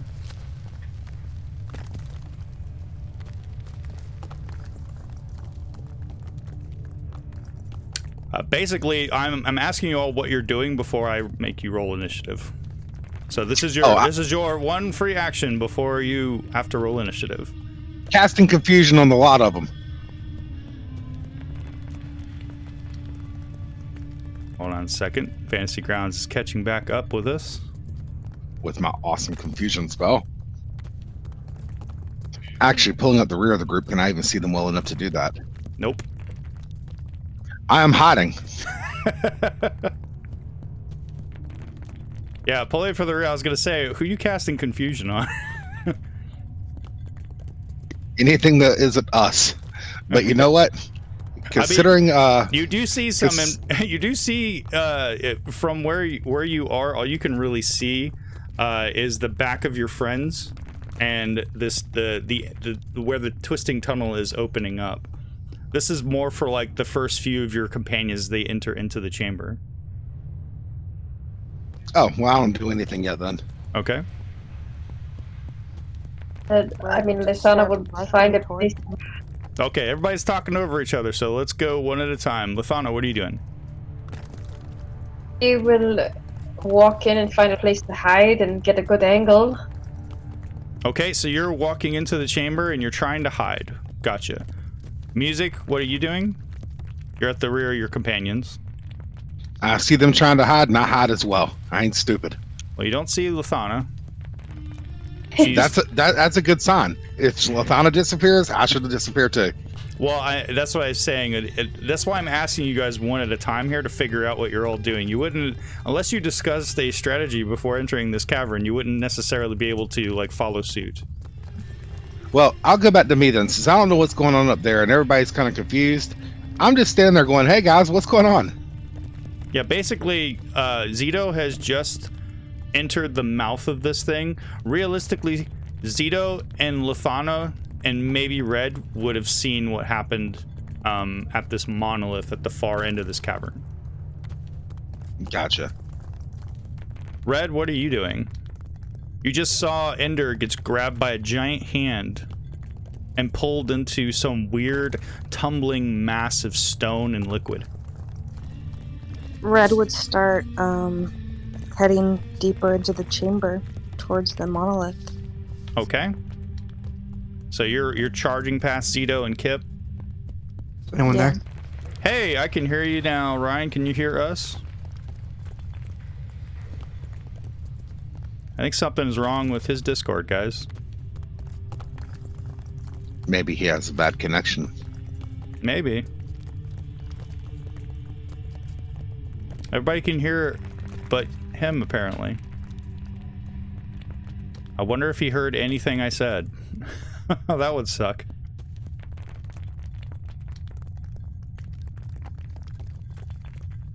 Okay, so Lathana, you're gonna try to find somewhere to hide. Music, you're holding your action. Yeah. Red, you're rushing into the chamber. Yeah. Okay, Reuben, what are you doing? I mean, I'll follow behind Red, I guess. Okay, so Lathana, as you're trying to find a place to hide, Reuben and Red are rushing into the chamber. You can see more individuals within this place. Some of them now are they were looking off in the distance. They're all not paying attention, and they're looking towards the monolith with their hands raised, like they're praising it. And you can see a few other individuals that are perched on these columns, the closest columns to you all. So basically at this point you're all Lathana has scattered into the chamber to find a place to hide. Red and Reuben are charging into the chamber. I was waiting to find out what you and Kip were doing. Music's following behind, and you're all seeing now these individuals that are scattered throughout the chamber who are all looking towards the monolith, not paying attention to the entrance to this place. And many of them have their hands raised up. There's some that are perched on the columns that are immediately close to you all.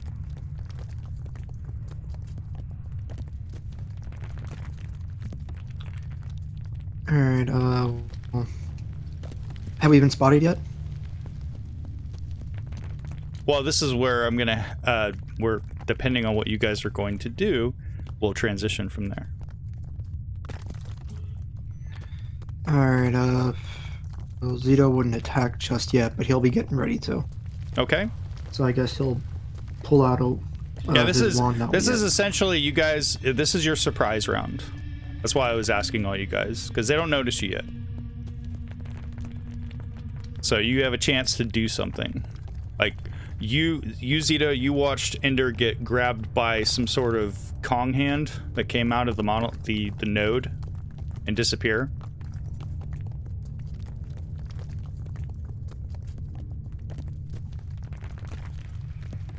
And did we get a distance on how far they are yet?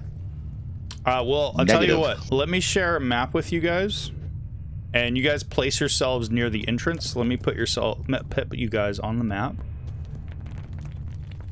Let's see.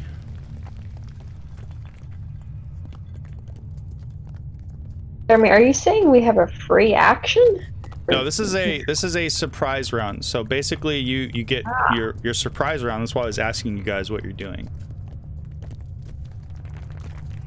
Let me just unlock your tokens and share a map so you guys can maneuver yourselves. And hopefully this map doesn't crash. It's a little bit bigger than the one that you guys have been in.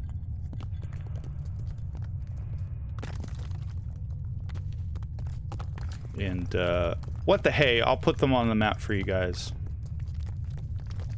Now we get to find out if it's really going to break. Let's see. You know what? I think Zito's gonna cast Aid on himself, Red, and Reuben Okay. at, we'll go with 6th level. Gotcha. So that is, let's see. So everyone can add 25 onto their temporary hit points, including that whatever Reuben's ability gave you. Gotcha.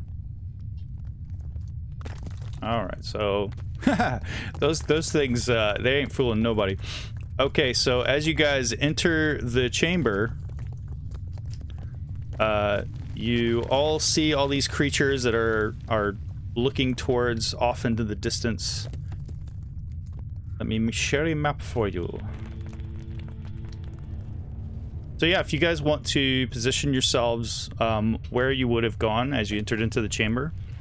Lathana, Red, Zito, Reuben, you all see that these big lumps on the closest columns that appear to be two more of those weird lizard creatures, the bulbous necks that they were trying to like mimic the columns around it, they were like they're grabbed onto it currently, like geckos, like just staying still. They don't appear to notice you. Like they think they're hidden, basically. But as close proximity that they can make themselves look like the columns, it's very obvious that there's a lumpy thing there that resembles the shape of the creature that you fought when you first entered into this place. So if you guys want to position yourselves on the map where you would be when you first entered in, and then if you'll all roll initiative. And I'll roll for Kip.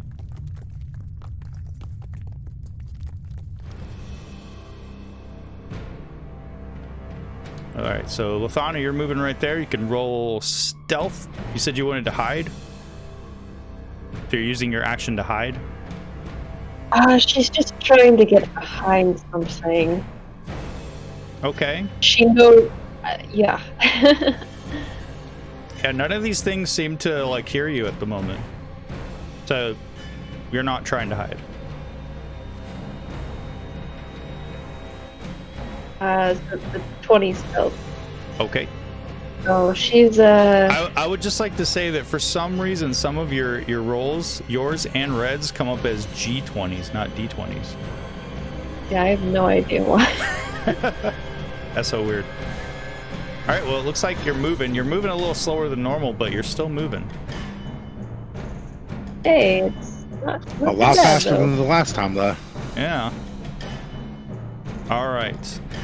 So that was your movement. You still have your action. She will... What to do? She pulls out a small piece of... no, she pulls out her arrow. Okay. She says a couple words, and she casts Conjure Barrage. So I throw a non-magical weapon or fire a piece of ammunition in the air to create a cone. Each creature in a 60-foot cone must succeed on a dex save. Okay. Or 3d8. So the cone is all right, who's drawing circles on my map? That was me testing out how to draw a 20-foot circle. Okay. You can also just click on the pointers and draw a circle. If you right click on the map. Well, right now I'm trying to figure out how to delete my drawing circle. Oh, okay. I can delete that. Drawing. Ha! Got it. Ah, there you go. So, how does this ability work? Because you've never used it before. You said it creates a 60-foot cone. Is that a 60-foot cone out from you? Let's see.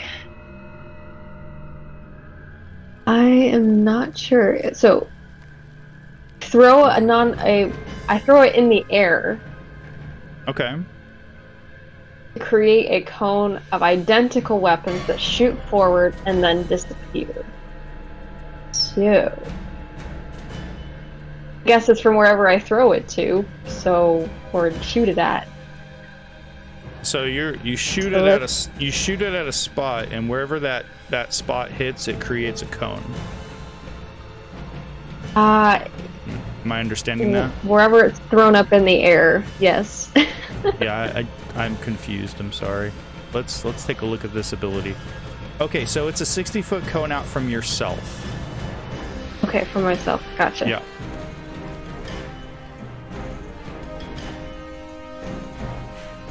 So each creature in a 60-foot cone that begins at you has to make a dexterity save, and then take 3d8 damage on a failed save or half as much damage on a successful one. So you can create a cone yourself, or I can draw one for you. Could you do that for me? Sure. DM? Alright, let's see.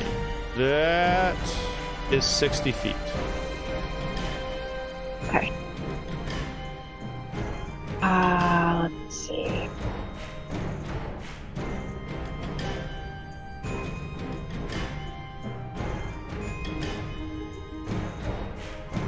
She will angle it towards the two cross things. Oh, these things? Okay. Gotcha. Or is that 60 feet? That is a 60 feet. Okay. Now, unfortunately, your cone will not reach the creatures that are on those columns. Those columns are far too tall for you to reach them. Oh.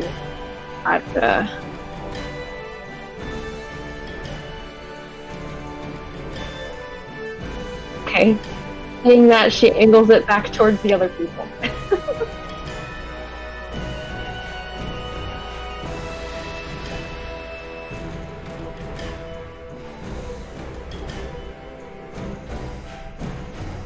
Like they're just like barely out of your range for that ability.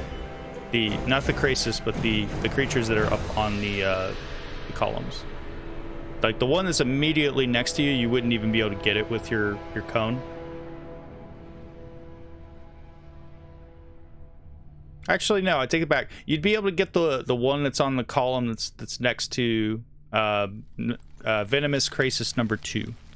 So you'd be able to hit Flying Krasis 2. So if you want to target that one, Venomous Krasis 2 and Venomous Krasis 1, you should be able to hit those 3. Or you can spin it the other direction and hit Venomous Krasis 3 and the Myrmidon, the Elemental Myrmidon. So it's either hitting 3 creatures or hitting 2 with this attack. She'll attempt to hit the 3. Okay. All right, you can go ahead and target them, and then try to and then roll the roll the attack to see if they save. Do you need help targeting them? Yeah, that'd be great. Okay.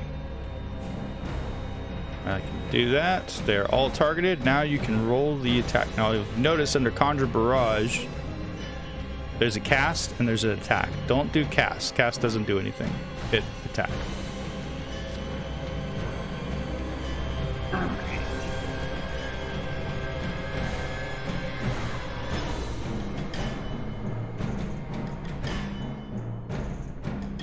Red, you'll be up next. Is that not working? Is it not working?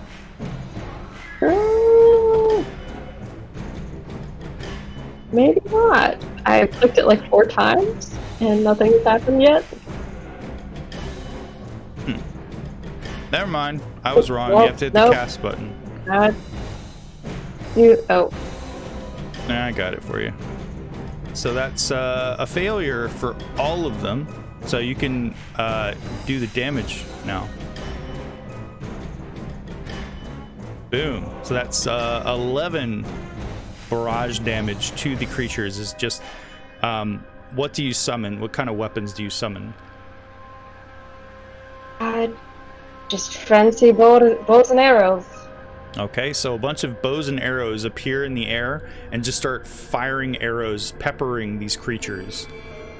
Just see the one closest to you just making these squealing noises as it's being peppered with your arrows. And is that the end of your turn? Yeah, end of my turn. Okay, don't forget to mark off your spell slot for that spell. Yes. Okay, Red, it's your turn. Okay, I think Red is still busy cleaning up a mess that Indy made, so I'll take over for her. Okay. Alright. Are the venomous creatures in front, are they within reach of Red? Like, can she hit him with her axe, potentially? That's if you want to burn her last axe throw for the day. I'll let her make that decision. I'm just gonna have her... I mean, she did say she was rushing into the chamber. Yeah, I'm gonna have her use her movement to dash forward. Okay. Go right ahead. Reuben, you'll be up next after Red. And are you going to have her... Are you using bonus action to rage? Are you going to have her rage, or are you going to hold off on that? I'm gonna hold off on that for now. Okay, that's right, because if she doesn't attack when she rages, she loses it, doesn't she? Yeah, it's either if she doesn't attack or she's not attacked. Gotcha. Okay. So we're going to move her to there as she's rushing up the rough-hewn, winding steps. Sees these imposing elementals hefting these big maces. They almost look like a mix between a warhammer and a mace. And that's all she does in her turn? On her surprise round? Yes. Okay.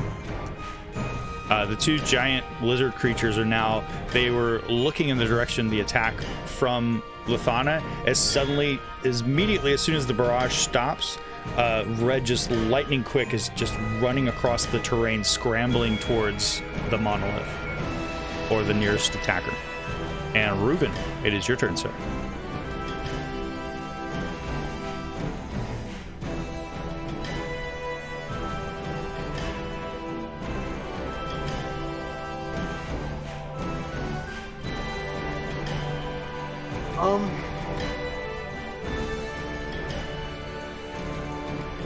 I will charge the creature. You're gonna charge the creature? Is it high enough where I can reach it? Or is it too high? I mean, I guess is it low enough? It's low enough that you could hit its legs. It's like kind of dangling, like close to, not all the way up it. It's about. That's good enough for me. What's your reach? I'm gonna whack it. 5 feet. Okay, so you're just within its range. You could hit it, whack it.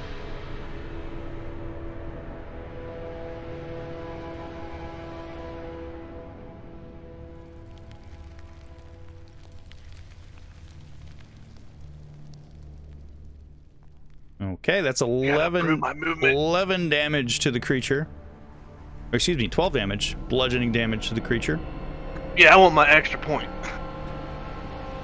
Sorry about that. You gotta prove my movement too. Oh, there you go. And I would end my turn there. Okay. Zito. It is your turn. All right.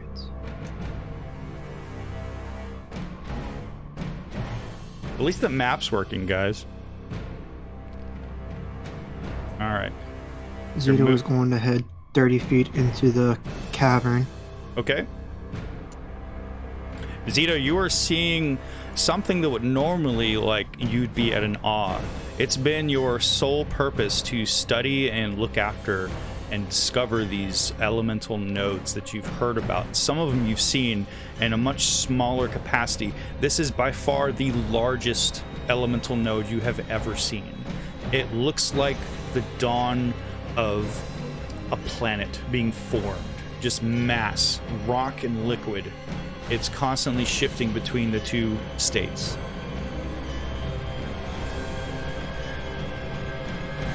Alright, and the first thing that Zito is going to do is cast a firebolt at the bastard who just had a ender executed. Or at least we think CD. Okay.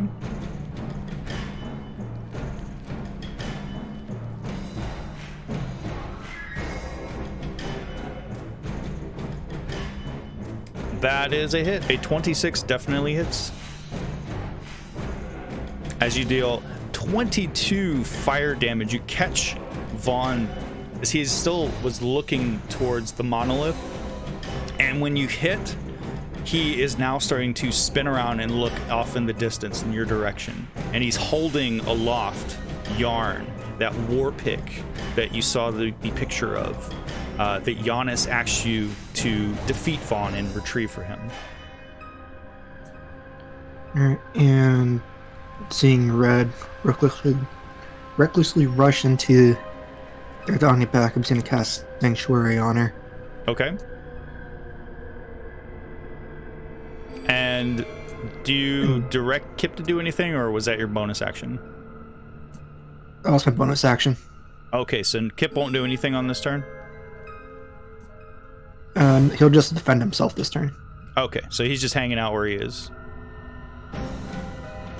All right. Well, in that case, Music, it's your turn. You're finally seeing what's going on here as your companions are rushing into this chamber. You're well, you don't have ears, but your olfactory senses are overwhelmed by the sound of this whirling, swirling mass off in the distance. You feel like you're back on another plane of existence. This kind of feels like home to you, all the times that you've gone from different planes of existence. Feels like feeling pretty good about myself. I'm gonna move forward to there. Feels like one of Mordekaiser's parties, actually. Nice. All right. I think I moving there. I think it's moving. Movement. Okay, good. Now I'm a target venomous crisis, whatever, number 2. Or you can just call it Big Puppy Lizard. Well, I got something to call him, all right. And I'm going to cast a Vicious Mockery. Ooh. Let me double check how the damage works on that real quick.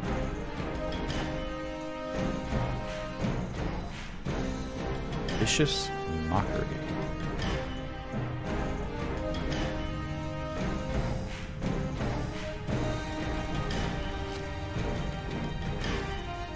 All right, well, it failed. All right, it failed. So, you hear Music yell out to the monster, "Hey, your mother's coming back to my place later for a lube job." It takes 7 psychic damage from your attack. And I win my turn. And it just whips its head around, shaking it, like it was confused for a moment, like what just happened to it. And now it looks and it sees Zito, it sees you, it sees the rest of you. Like it was already peppered with arrows from Lithana's barrage ability.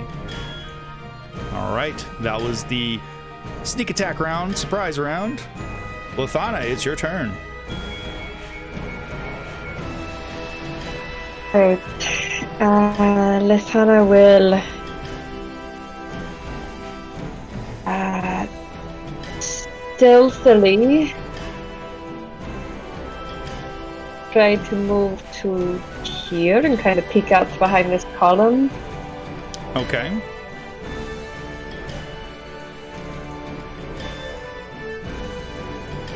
So you're moving And, 40 feet to there?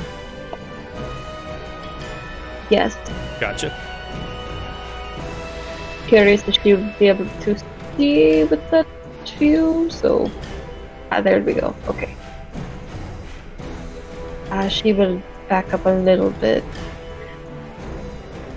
and then she will get word, and she will cast lightning arrow on her arrow, and she will target Luther. Okay.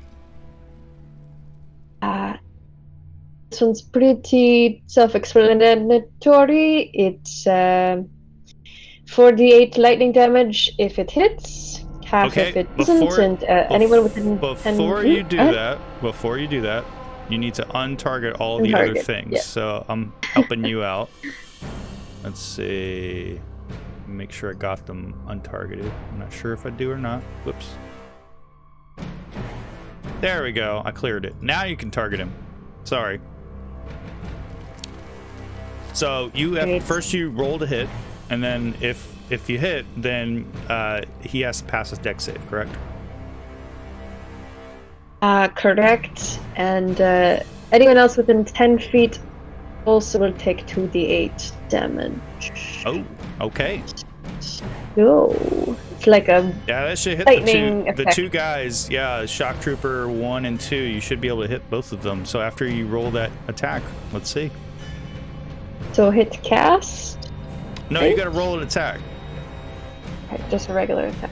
Cool. Correct? Isn't that how that works? I think so. Let's look. Hold on a second. Next time you make a ranged weapon attack during the spell's duration, it's a concentration spell. You don't have your hex on. Can't use your hex when you have this on. The weapon's ammunition or the weapon itself is thrown like a weapon. Transforms. So you have to hit, which you did. So go ahead and roll the damage. Oh wait, oh no, I'm sorry, hold on. You hit 4d8 lightning. And then the creatures around it have to make the dex save. So go ahead and roll the 4d8 damage from the spell. He takes 18 lightning damage from that attack, and then go ahead and target those two guys and roll the save, cast the save on there. Let's see how those guys do. One of them fails, one of them succeeds, so it should calculate the damage halved and full on both of them when you roll the damage. Okay. All right. So one guy took 12, the other one took 6. So as you fire your arrow, just a beam of lightning just crackles across the cavern, catching Vaughn in his shoulder. He is pushed back a little bit from your attack. Now looking in your direction. He was staring straight down towards Zito, and now he's looking in the direction where your attack came from. What's your movement? I see you trying to run away. It's 35. I think moving here it was 35 to get there. I said you scooched back. So you're moving the rest of your movement to there? Yes. Okay. Well, gotcha. Yeah. Oh wait, you're doing the conga line. There we go. All right. And don't forget. That's the end of my turn. All right. Don't forget, if you haven't already done so, mark off your spell slot. I've noticed some of these spells don't take spell slots off when you cast them, but it looks like it took it off of yours. Music, it is your turn, friend. Yes, I'm talking to you, stupid. All right. That is most definitely a hit with your Eldritch Blast as you deal a hefty 9 force damage to the creature, blasting it. You just hear it screeching. And a 20 also hits when you connect with your second Eldritch Blast, as this time you deal 6 force damage to the creature. It's like throwing softballs made of energy at it. Very well, now end my turn. Okay. In response, it is going to rush towards you. And it's going to attempt to wail on you. I would like to use my reaction to use cutting words. Okay, so this will be to reduce its attack to see if it hits you or not? That's correct. Let me see. I think I roll higher than a 1d6 now. Okay. Yeah, go ahead and check that out real quick. Yeah, it's 1d8. 1d8, gotcha. No, I'm sorry, 1d10. I'm sorry, 1d10. 1d10. So subtract 4 from this attack. Gotcha. -4. Well, let's see. First, he tries to bite you, leaps forth. And let's see. First, manages to, let's see, -4, that would be 17, correct? So would that connect? That does hit. Does hit. Okay, so you take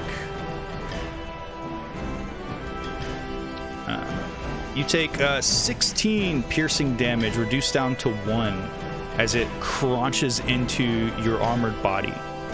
It then attempts to slash at you with its claws. That's still -4, correct?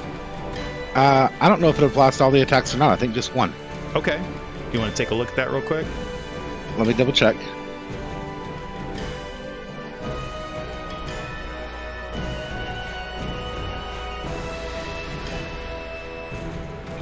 It applies to one attack roll.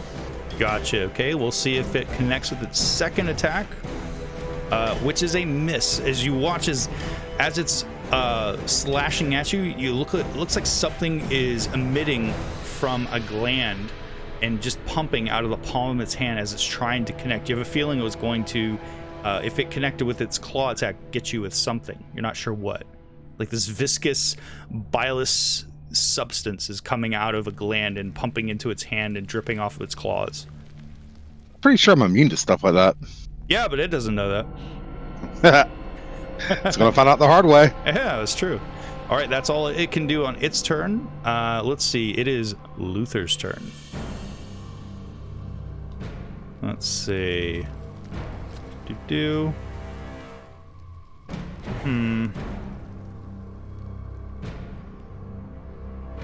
He is going to oh gosh.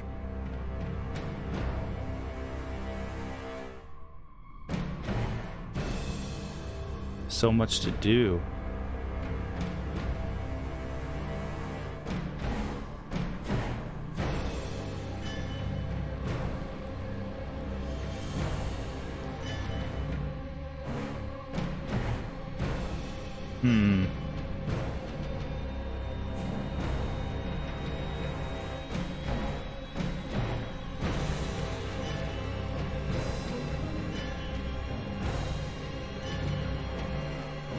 Okay, I got it. All right. Let's see. How far away? Oh, that's really far. Okay, he's gonna walk down the steps.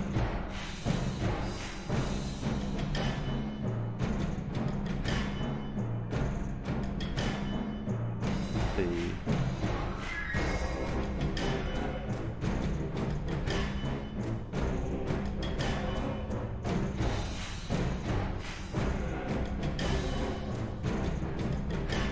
He saw you retreating away from him, Lafana.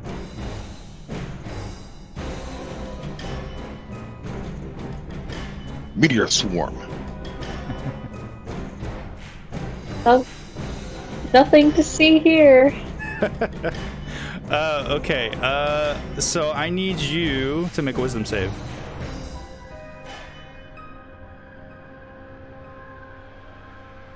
Oh, wrong one. Sorry. Oh, well, that was good. Oh well. Hey, even better. Okay. So you saved against it. He was attempting to polymorph you into something.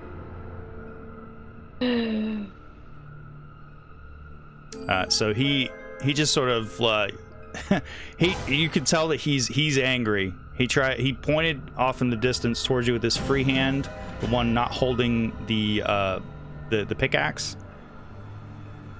And he started to say something. You can see like this strange, almost like a light glowing pink energy forming around his hand, and you could feel yourself like starting to like your whole body was shivering for a moment, but you managed to save, and the spell is lost. Haha. Do I get the image of my mind of like a parrot or something? Whatever animal he was trying to polymorph me into. No, but you get the feeling that whatever it was going to be slimy. Ew. Okay, let's see. This creature saw you pepper one of its creatures. It is going to fly down its full flight speed.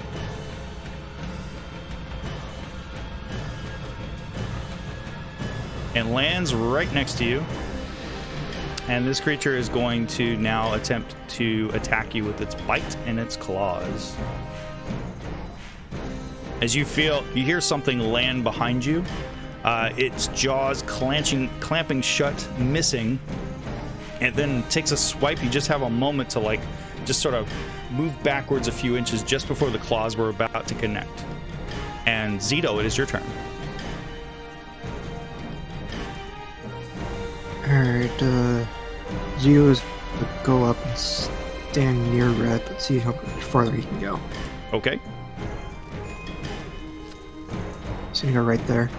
Gotcha.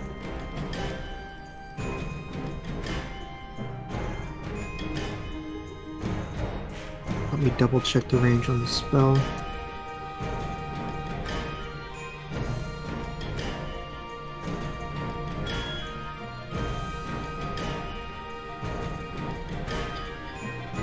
Zito is going to cast Heat Metal on Vaughn's War Pick. Okay. And we'll go with 5th level. Okay. Let's see. How far away from him are you? 50 feet? I am 50 feet right now. He'll cast Counterspell on you. Alright. Is he using a 5th level? Let's see. No.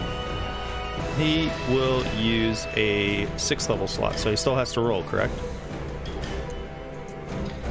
No. Or does it If just go up? it's higher than the level I'm casting. Okay. If it's higher than the level I'm casting at, it automatically fails. Okay, so yeah, you look at him. He was looking in the direction, just finished casting the spell on, trying to cast spell on Lithana, and then you attempted to cast Heat Metal on him. His eyes affix on you once again from when he was back up on the monolith, and he immediately makes a sign in the air, canceling your spell. Alright, and as my bonus action, I'm going to call back to Kip to come to me and defend me. Okay. So you want him to use his full action? Or his full movement? Yes. That's a good question. What is his full movement? Let's take a look. I believe he can move 30, so he can move up to 60 feet. Let's see, it's 5, 10... So he should be able to make it up to me.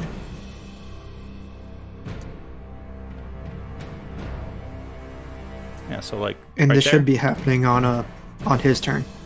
Oh, okay. Well, in that case... So we'll just skip his turn for now. Yeah. Well, we haven't got to him yet, so when he gets to his turn, we'll move him. Is that the end of your turn? Alright, that'll be my turn. Okay. Yep.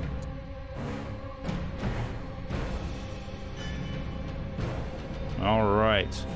A winged mutant comes flying down, landing right in front of Red. Its claws out. That's all it can do. It is Red's turn.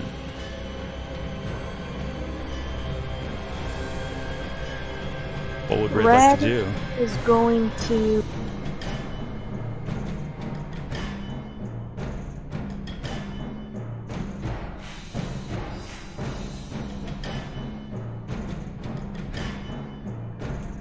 If you want to move, you can be right in front of him.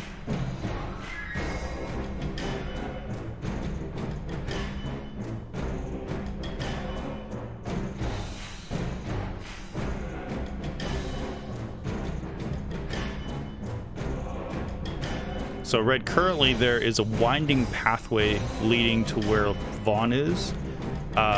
There are 3 enemies. One is immediately in front of you, so you'll take an opportunity attack from it if you attempt to move away from it.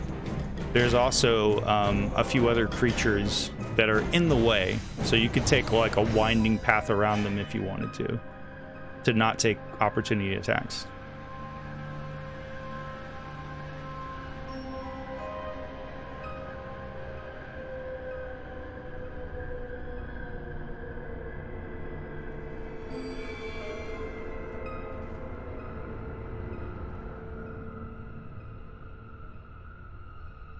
Also, how does Red have 39 temporary hit points? Just out of curiosity.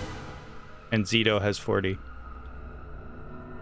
It's because Reuben's ability gives temporary hit points, and Zito's right. aid grants maximum hit points, but that's just too much of a hassle to do, so I just put it in the temporary hit points. Okay.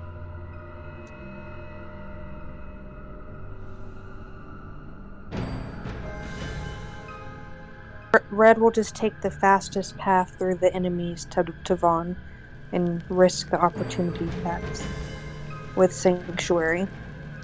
Okay. So the first creature needs to roll a wisdom save, correct? Any that attack me, yeah. All right. What's the DC on that? DC that would is 16. be- Okay. The flying Krasis mutant doesn't attack. Now the Myrmidons will roll their saves.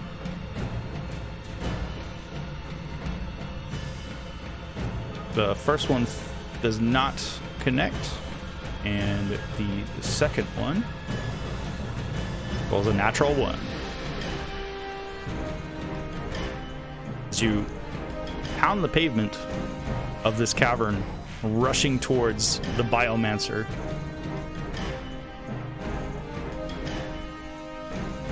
And am I in range to attack him? Oh, you're right up in, you're close. You're like literally right up in his grill. Okay, so then Red would rage for her bonus action.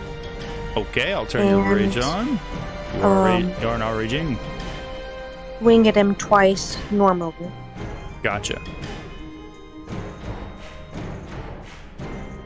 Your first attack is a natural 1. You have 3 inspirations if you want to use them. I'll use an inspiration. Okay.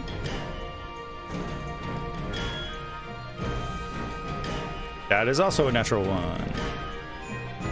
Jeez. I feel it stayed on a 19 and it just tilted over onto that one. The dice, Been there. Know what that's like.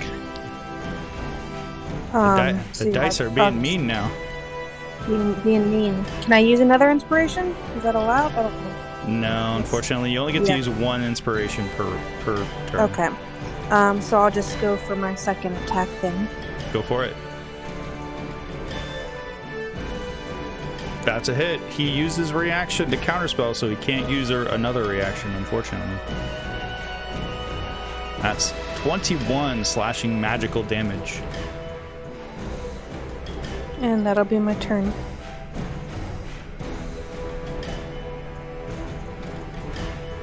Alright.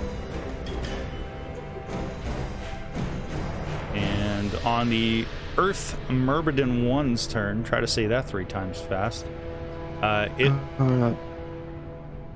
Jeremy, Sanctuary is now over on Red since she attacked. Oh, okay, so I'll take the Sanctuary off as soon as Fantasy Grounds catches back up to us. Let's see. We'll take that off. All right, the Earth Myrmidon, seeing the red Sharpclaw rushing off towards Luther, is going to trudge up towards her.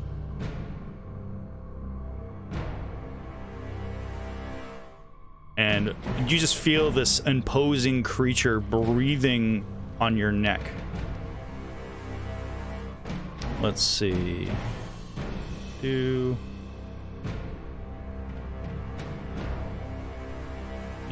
Let's see. It just, as it gets up close to you, it pulls its arm up, and you can feel like this weird seething, sucking noise, like a.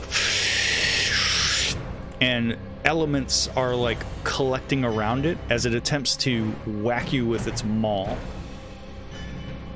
And just for everybody's visual pleasure, except for those who can't see, this is what the creature looks like.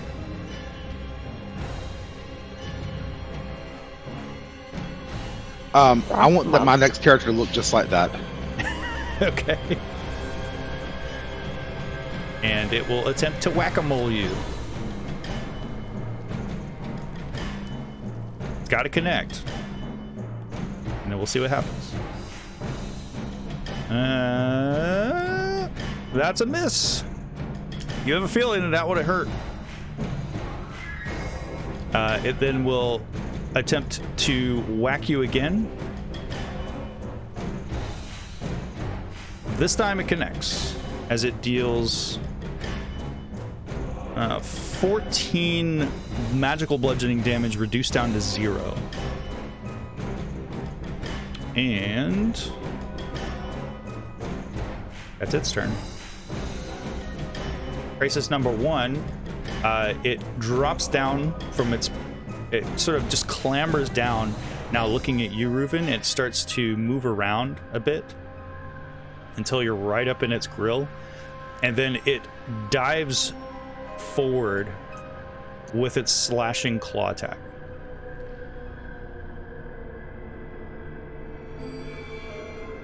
Trying to slash, grip, and rip your helmet off, but it hits an 18, missing you, and then attempts to bite you right around your collarbone, but rolls a natural 1, missing. I hit it with my shield. Cling, cling. Just ping right off of it. So on Kip's turn, you wanted Kip to come and join you, Zito? That's right. Okay. Path of least resistance. It can move 60, so well, you said it could get to you, so we'll say right there. Is that good? Yeah, it's perfect. Okay. Reuben, it's your turn. Bad boy. Bad boy. What you want? What you gonna do? And I would do it. The infamous, the famous spell of all time. Jeremy, ready? Drumroll, Spirit Guardians. Yeah. Ooh, nice. Keep in mind, Spirit Guardians doesn't do damage on this turn. Oh, I know. And let me find the correct Spirit Guardian. Let's see. There we go.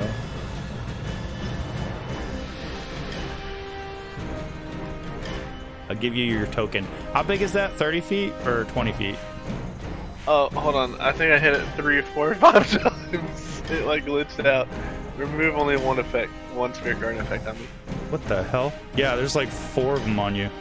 There you go. Yeah, they love me, you know, I'm just that great. Alright, how big is it? 15-foot radius. 15 foot. Alright, let me just... I think that's 15, but I'm going to double check.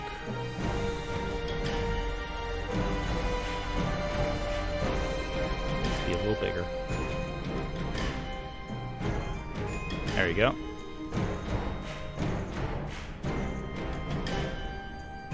Alright.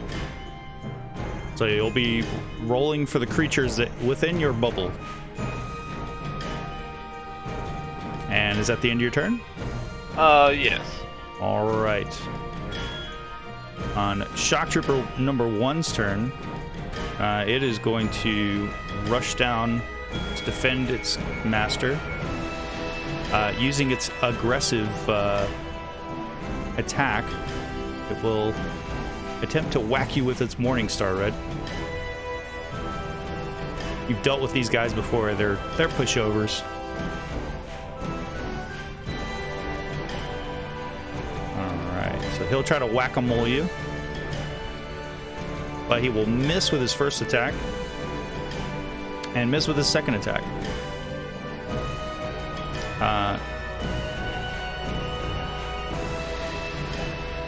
That's because you gotta tell me that you're doing something. I didn't see that. I'm sorry. Oh, okay. You're also on top of the creature. You can't be in a creature's space. It's just acting very, very funny. Right up right there. I want to move right there. Hold on. I gotta fix this. These are actually supposed to be that big. Okay. And then that is supposed to be that big. There we go. So you're moving over there? Yes. Alright. There we go. I centered that for you. It'd be nice if you could anchor that ability to his character token. I Yeah. know, that'd be cool. You know, I've actually seen a Fantasy Grounds, a new version of these tokens out there that you can use that actually puts the token underneath you so that it doesn't interfere with the tokens that it's over. So we'll see if that works. All right.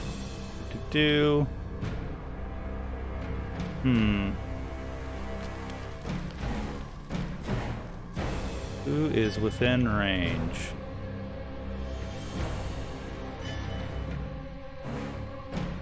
Yeah, we'll do that. Zito, you feel a strange sensation. The hairs on... If you had hair, they'd be standing up. As this creature is going to attempt to blast you with its rifle from its elevated position. Its first attack misses. Its second attack, however, connects with a 22. Would you like to attempt to prevent that? No, I'll take it. Okay, you take 13 radiant damage reduced down to 0 as it is absorbed into your temporary hit points and aid spell. And that's the end of its turn. Shock Trooper number 2 is going to rush up. They're all rushing up around and surrounding Red, dogpile on Red, and attempting to whack-a-mole her. Its first attack missing, its second attack this time connecting, dealing 4 damage reduced down to nothing. The next Pathfinder will aim his rifle at Red.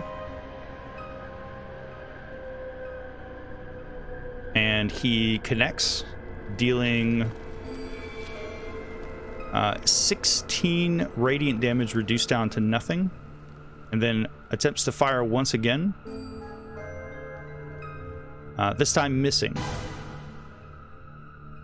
The other Krasis, which was still up on its column, is going to fly down, landing behind you, Zito, and is going to begin wailing on you.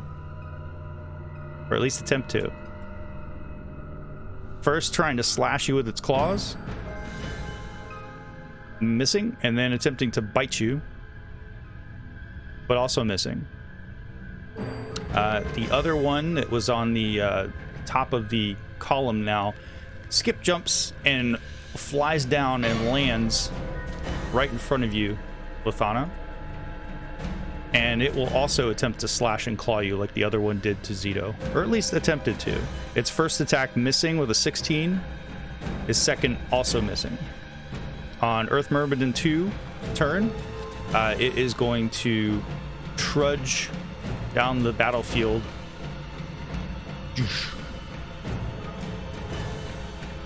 Right over here towards you, Zito, and is going to attempt to wail on you with its attack.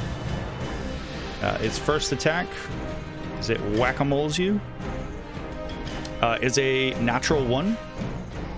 Its second time, now there's this hissing noise as it's attempting to do the same thing that the other one attempted to hit Red with earlier. If I can get it to work.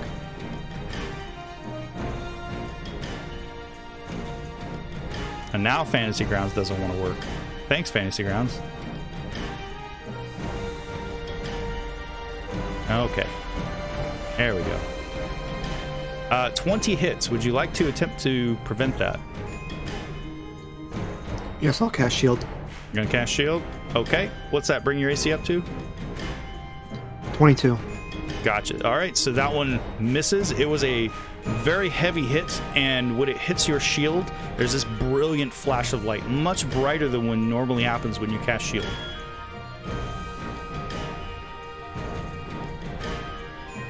And the Krasis will continue. That's behind you is going to shift itself over so it can gain advantage on its attacks.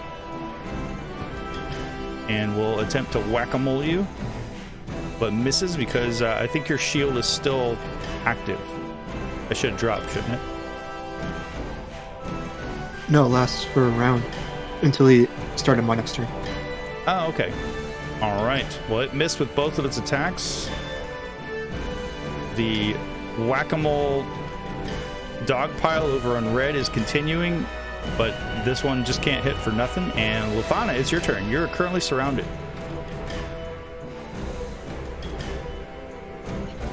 Lithana will look to the right and to the left. And she will cast Zephyr Strike on herself. She moves like the wind without provoking opportunity attacks. She gets an extra 30 feet of movement. She is going to whoop, whoop, whoop, whoop. So you've got 75 feet of movement now, if I'm not mistaken. Oh no, excuse me, 70. Correct? Yes. Actually, she's gonna move to here. Okay. And then I want to see what she can see from there. But I don't know what the angle is. Well, about to find out.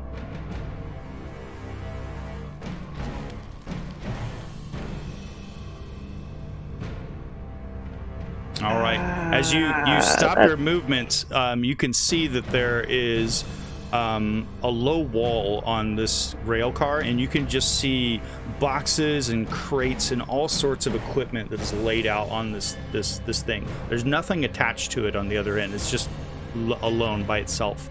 And there's this glowing pyramidal lodestone, very familiar to anyone in Corvair. This is clearly the make of House Orion.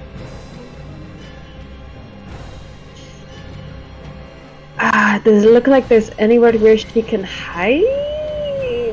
Unfortunately, you can't take the hide action as a bonus action because you're not a rogue. Okay, sorry, let me rephrase. She can have better cover. Like, can she move here, or is not really? Sorry, here. I don't know if it shows. Yeah, I see. You're trying to move right there? Just trying to, like, get, like, little tiny bit of cover. Oh, is there space there? Yeah, there's space enough there. But it's very tight. But unfortunately, you can't see anything if you go there. Yeah. Okay, she'll be right here then. Okay. I know that line of sight is a pain in the butt, right, when it works. Well, actually, it's, you know, as much as it's like affects my attacks, I feel like it's more realistic. So I feel more like within my power to do things. So gotcha. Yeah. Okay, Zephyr Strike, she can also take a shot with and if she makes it, she gets an extra D8 damage. So okay, don't forget to drop that effect on you if you haven't already done so. It is on your sheet as a power.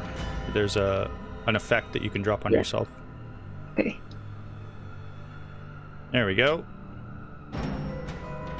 She will shoot Luther again. Go for it. That's a hit. A 29 definitely hits.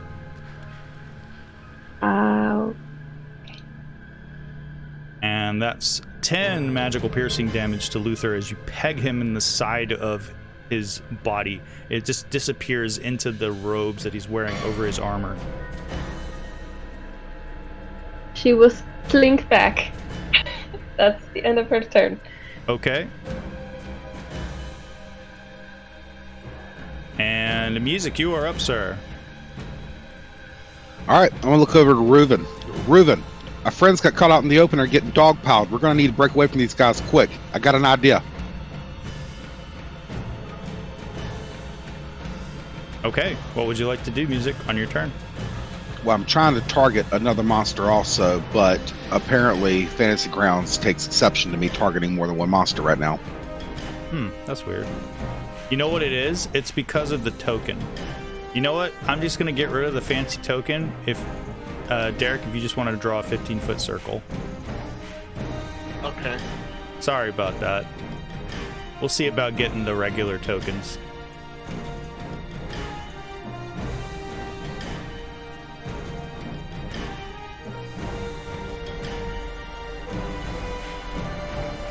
All right, now I'm about to draw a circle. Bear with me. Okay. Circles within circles.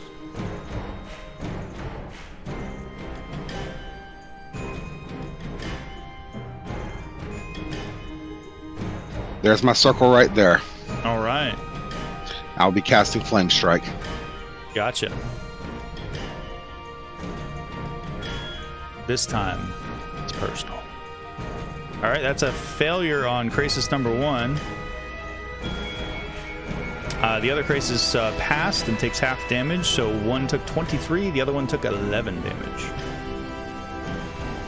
And you get the feeling that this hurt, but it didn't hurt very much, even to the one that took 23 damage.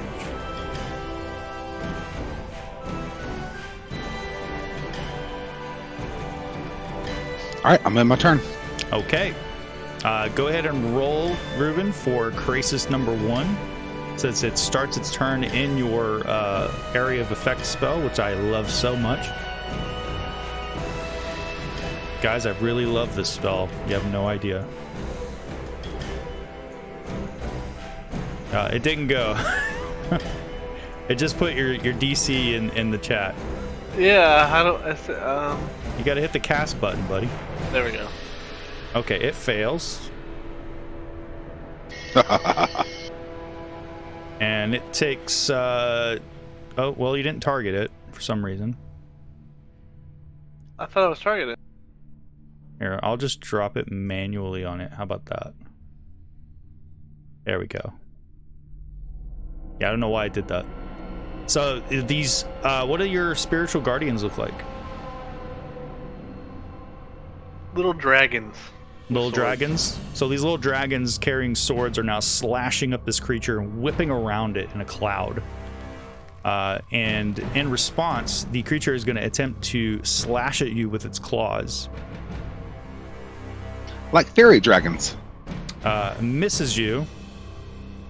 It then attempts to bite you with its nasty, gnarly teeth, but can't hit for crap. It rolled a natural 1. It bit itself. And it is Zito's turn. And guys, this is the last round of combat. We are past 10 o'clock. Alright, yeah, Zito was gonna help out Red, but he's kind of getting swamped over here. So, Zito is going to cast Expeditious Retreat on self. Okay.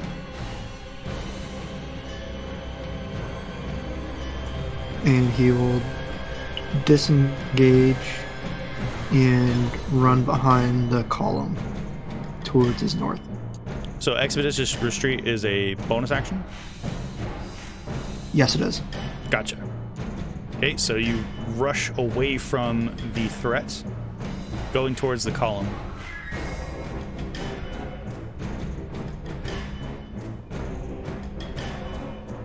And I'll turn behind the column.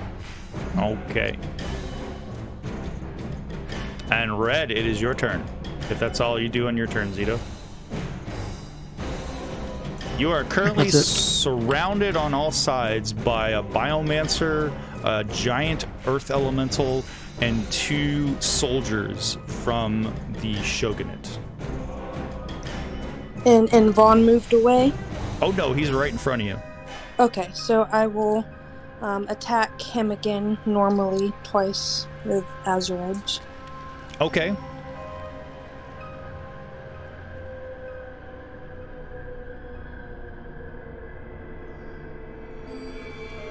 Give me 1 second, he doesn't want to get off of Zito.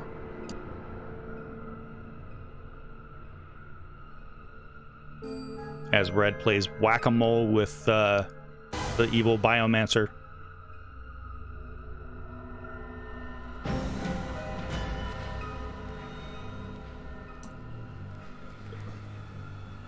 Alright, I'll just target drag and drop. Oh, he's already targeted.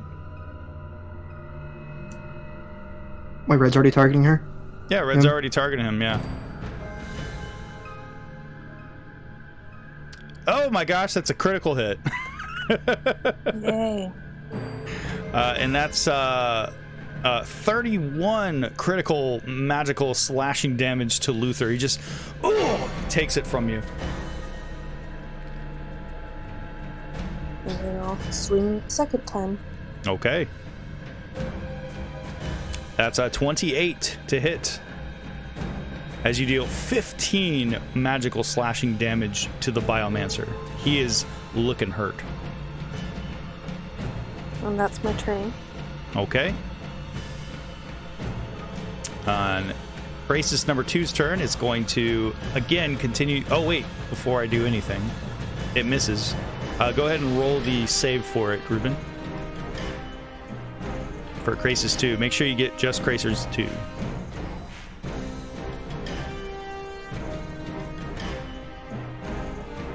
That's Crisis 1.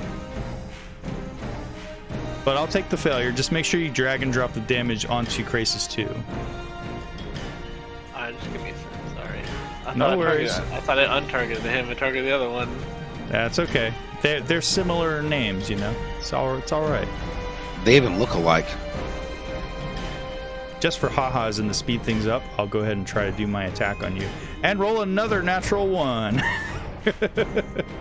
That's 18 more radiant damage to the creature as these holy dragons with swords are just dancing around and slashing at the creature. And the Earth Elemental 2 is going to stride up towards the unprotected Kip and is going to bring its maul down on him, dealing 12 damage. Let's see if it got its ability back. Hey, it got its ability back. Look at that. I did roll a 6, not cheating. Okay. It deals an additional 3d10 thunder damage. Whoops. Let me just we'll just roll it. There we go. That's another 18 damage to Kip. To the tune of 48 hit points off of him. And Kip needs to make a strength saving throw. I'll drop this sheet on you so that you can make the saving throw unless you don't have it. I got it. Okay. All right. He fails. He is knocked prone. So Kip just gets, bam, whack-a-moled by this creature on its first attack. And then he gets knocked prone. And I believe that was his first attack, if I'm not mistaken. Yep. So he will attack a second that was time. his first one. This time rolling with advantage. And there is this sickening crunching noise. And Kip lets out a mechanical... As it, bam, opens him up like a bloomin' onion. Parts are flying around as he destroys Kip. Disgusting. And that's the end of its turn. It's going to start going after you, Tito. Rest of its movement. 10, 15, 20. Right there. And Pathfinder 2 can no longer see you. It will shift its attack from you down to Red as she is dogpiled. Will fire 2 more times, missing with its first attack.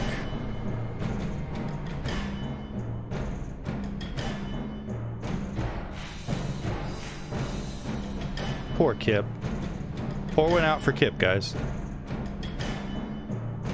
And then rolling, and this time also missing. That second attack is now yelling in a curse word, just yelling shit, shit, shit, like whacking the side of its weapon. And Reuven, it's your turn. I'm gonna play whack-a-mole with this. Gonna whack-a-mole the venomous crisis mutant. Whack that mutant. Of course. That is unfortunately a miss. An 11 does not connect. I would like to provide him a bardic inspiration. Okay. What's your bardic inspiration on that? That would be a D10. I'm gonna roll it now. Don't you have to do that, declare that before or after the roll? Actually, it doesn't specify. You can do it at either time, but I only gave him an extra 1 to add to it. Yeah, unfortunately, that is not enough to get through its natural armor. I tried. No worries. Yeah, I know. I suck. I'll end my turn there. Okay. Oh, hold on. As a bonus action, I will cast Spiritual Weapon. Okay. Well, isn't that funny? What does your spiritual weapon look like?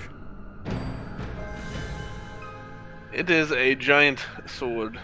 A giant sword. Well, I ain't got a giant sword, so you're gonna get a maul. How about that? A giant hammer. Whack-a-mole. There you go. And you get to take an attack when it's summoned, don't you? I think so. I believe you can. Who are you attacking it with? The 2 or 1? The one that you're trying to hit? All right, go for it. Unfortunately... Oh my goodness! That's an 11. Yeah, I suck. Okay. Is that the end of your turn, sir? Yeah, save me the embarrassment. So it's perfectly all right. So this flying monkey is going to go after Lufana. Let's see. So it will end its turn right here. And this one is going to continue to... The other Pathfinder will continue to fire it and roll ones. This is... Hey guys, I swear someone's hacking me. That's 2 Well, misses. it's not me, dude. Hey, they're trying. They're trying hard, okay? Let's see. This one is going to continue to try to find Zito. It flies over and lands next to you, Zito. And then it will attempt to slash into your body with its claw attack. Rolling a natural 1. What is going on? It knows the game's about to be over for the night. Let's see. Lithana. Yes. This creature lands behind you. Wait a minute. No, it doesn't. It lands right there, right in front of you. You thought you were hiding. It lands right in front of you. Dang it. On Luther Vaughn's turn, he is going to... He wincing. He is going to...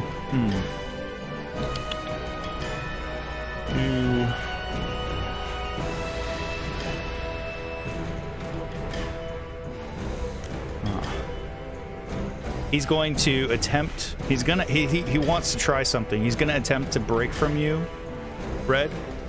So he's going to take an opportunity attack from you. So you're welcome to take an opportunity attack. She will take one. Okay. Like he's trying to get to the Myrmidon behind you.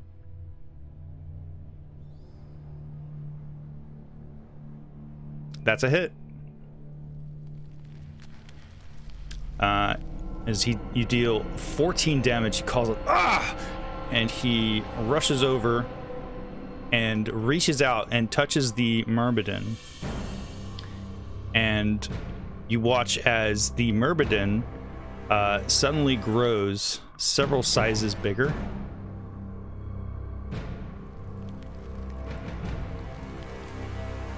No, for some reason I can't get it to go. Ooh, Jeremy made me a pet for next session. Good job, Jeremy. How dare you? There we go. All right. He just enlarged him. And then he's... Kill her! And... Oh, it's his turn. All right, let me just drop that effect onto him.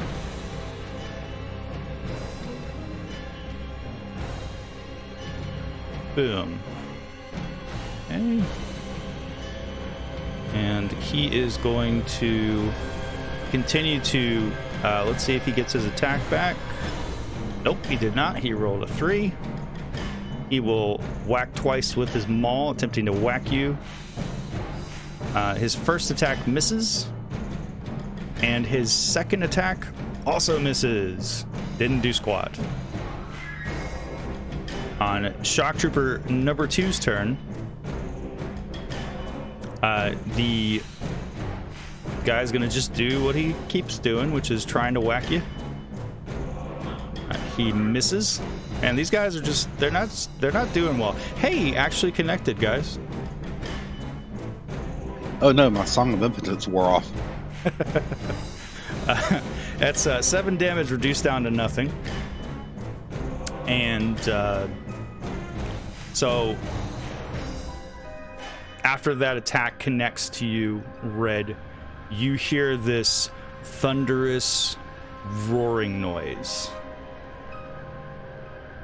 as the node suddenly sprouts massive elemental crystals, like buildings sticking out of it and then retracting, extending and retracting, and it becomes split down the middle, and you can now see a kaleidoscope of colors beyond and light, which is suddenly dwarfed by a dark shape as a massive towering creature comes waltzing out,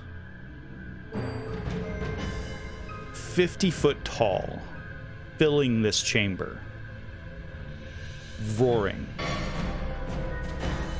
Looks like this.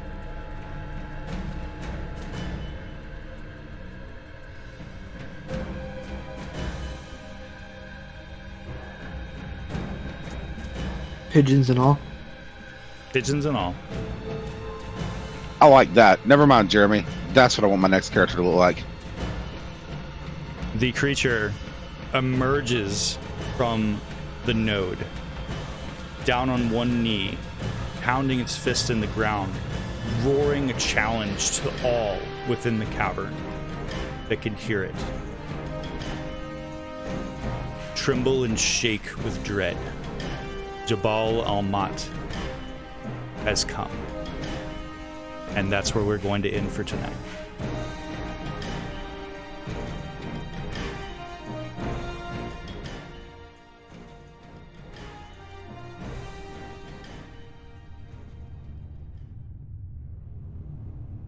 And we will pick this back up in 2 weeks.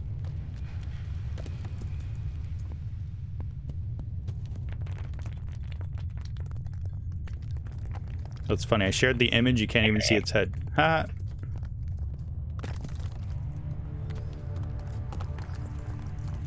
Who's ready to fight a mountain, guys? I am. I was been ready this whole time. Okay. Can you make the mountain dance music? I actually can, yes. He can certainly try. It's humanoid shaped. I could take control of it and make it kill all of its friends. You can certainly try. I'm gonna hex it first. It's gonna have disadvantage against that save, but yeah, I will try. You have 2 weeks to figure out how to do that. Need the dust of deliciousness. The dust of deliciousness? Hey! Yes. Do you remember when Zito gave me Get that a love cupcake. potion? Do you remember when Zito gave me that love potion? Music's about to get a girlfriend, and it's gonna be mountainous. Wow. I'm pretty sure with my high modifications that I have and that, potion in there, that mountain's gonna fall in love with me. All right. Well, that was fun. You guys can tell Ashley what happened. It's all fun and games until you get a Don't worry, I rocket sent grab. Ashley a picture of what came out of the portal. Okay. I think the worst part will be if music actually succeeds in seducing the thing, though, because afterwards the mountain's gonna rock music's world.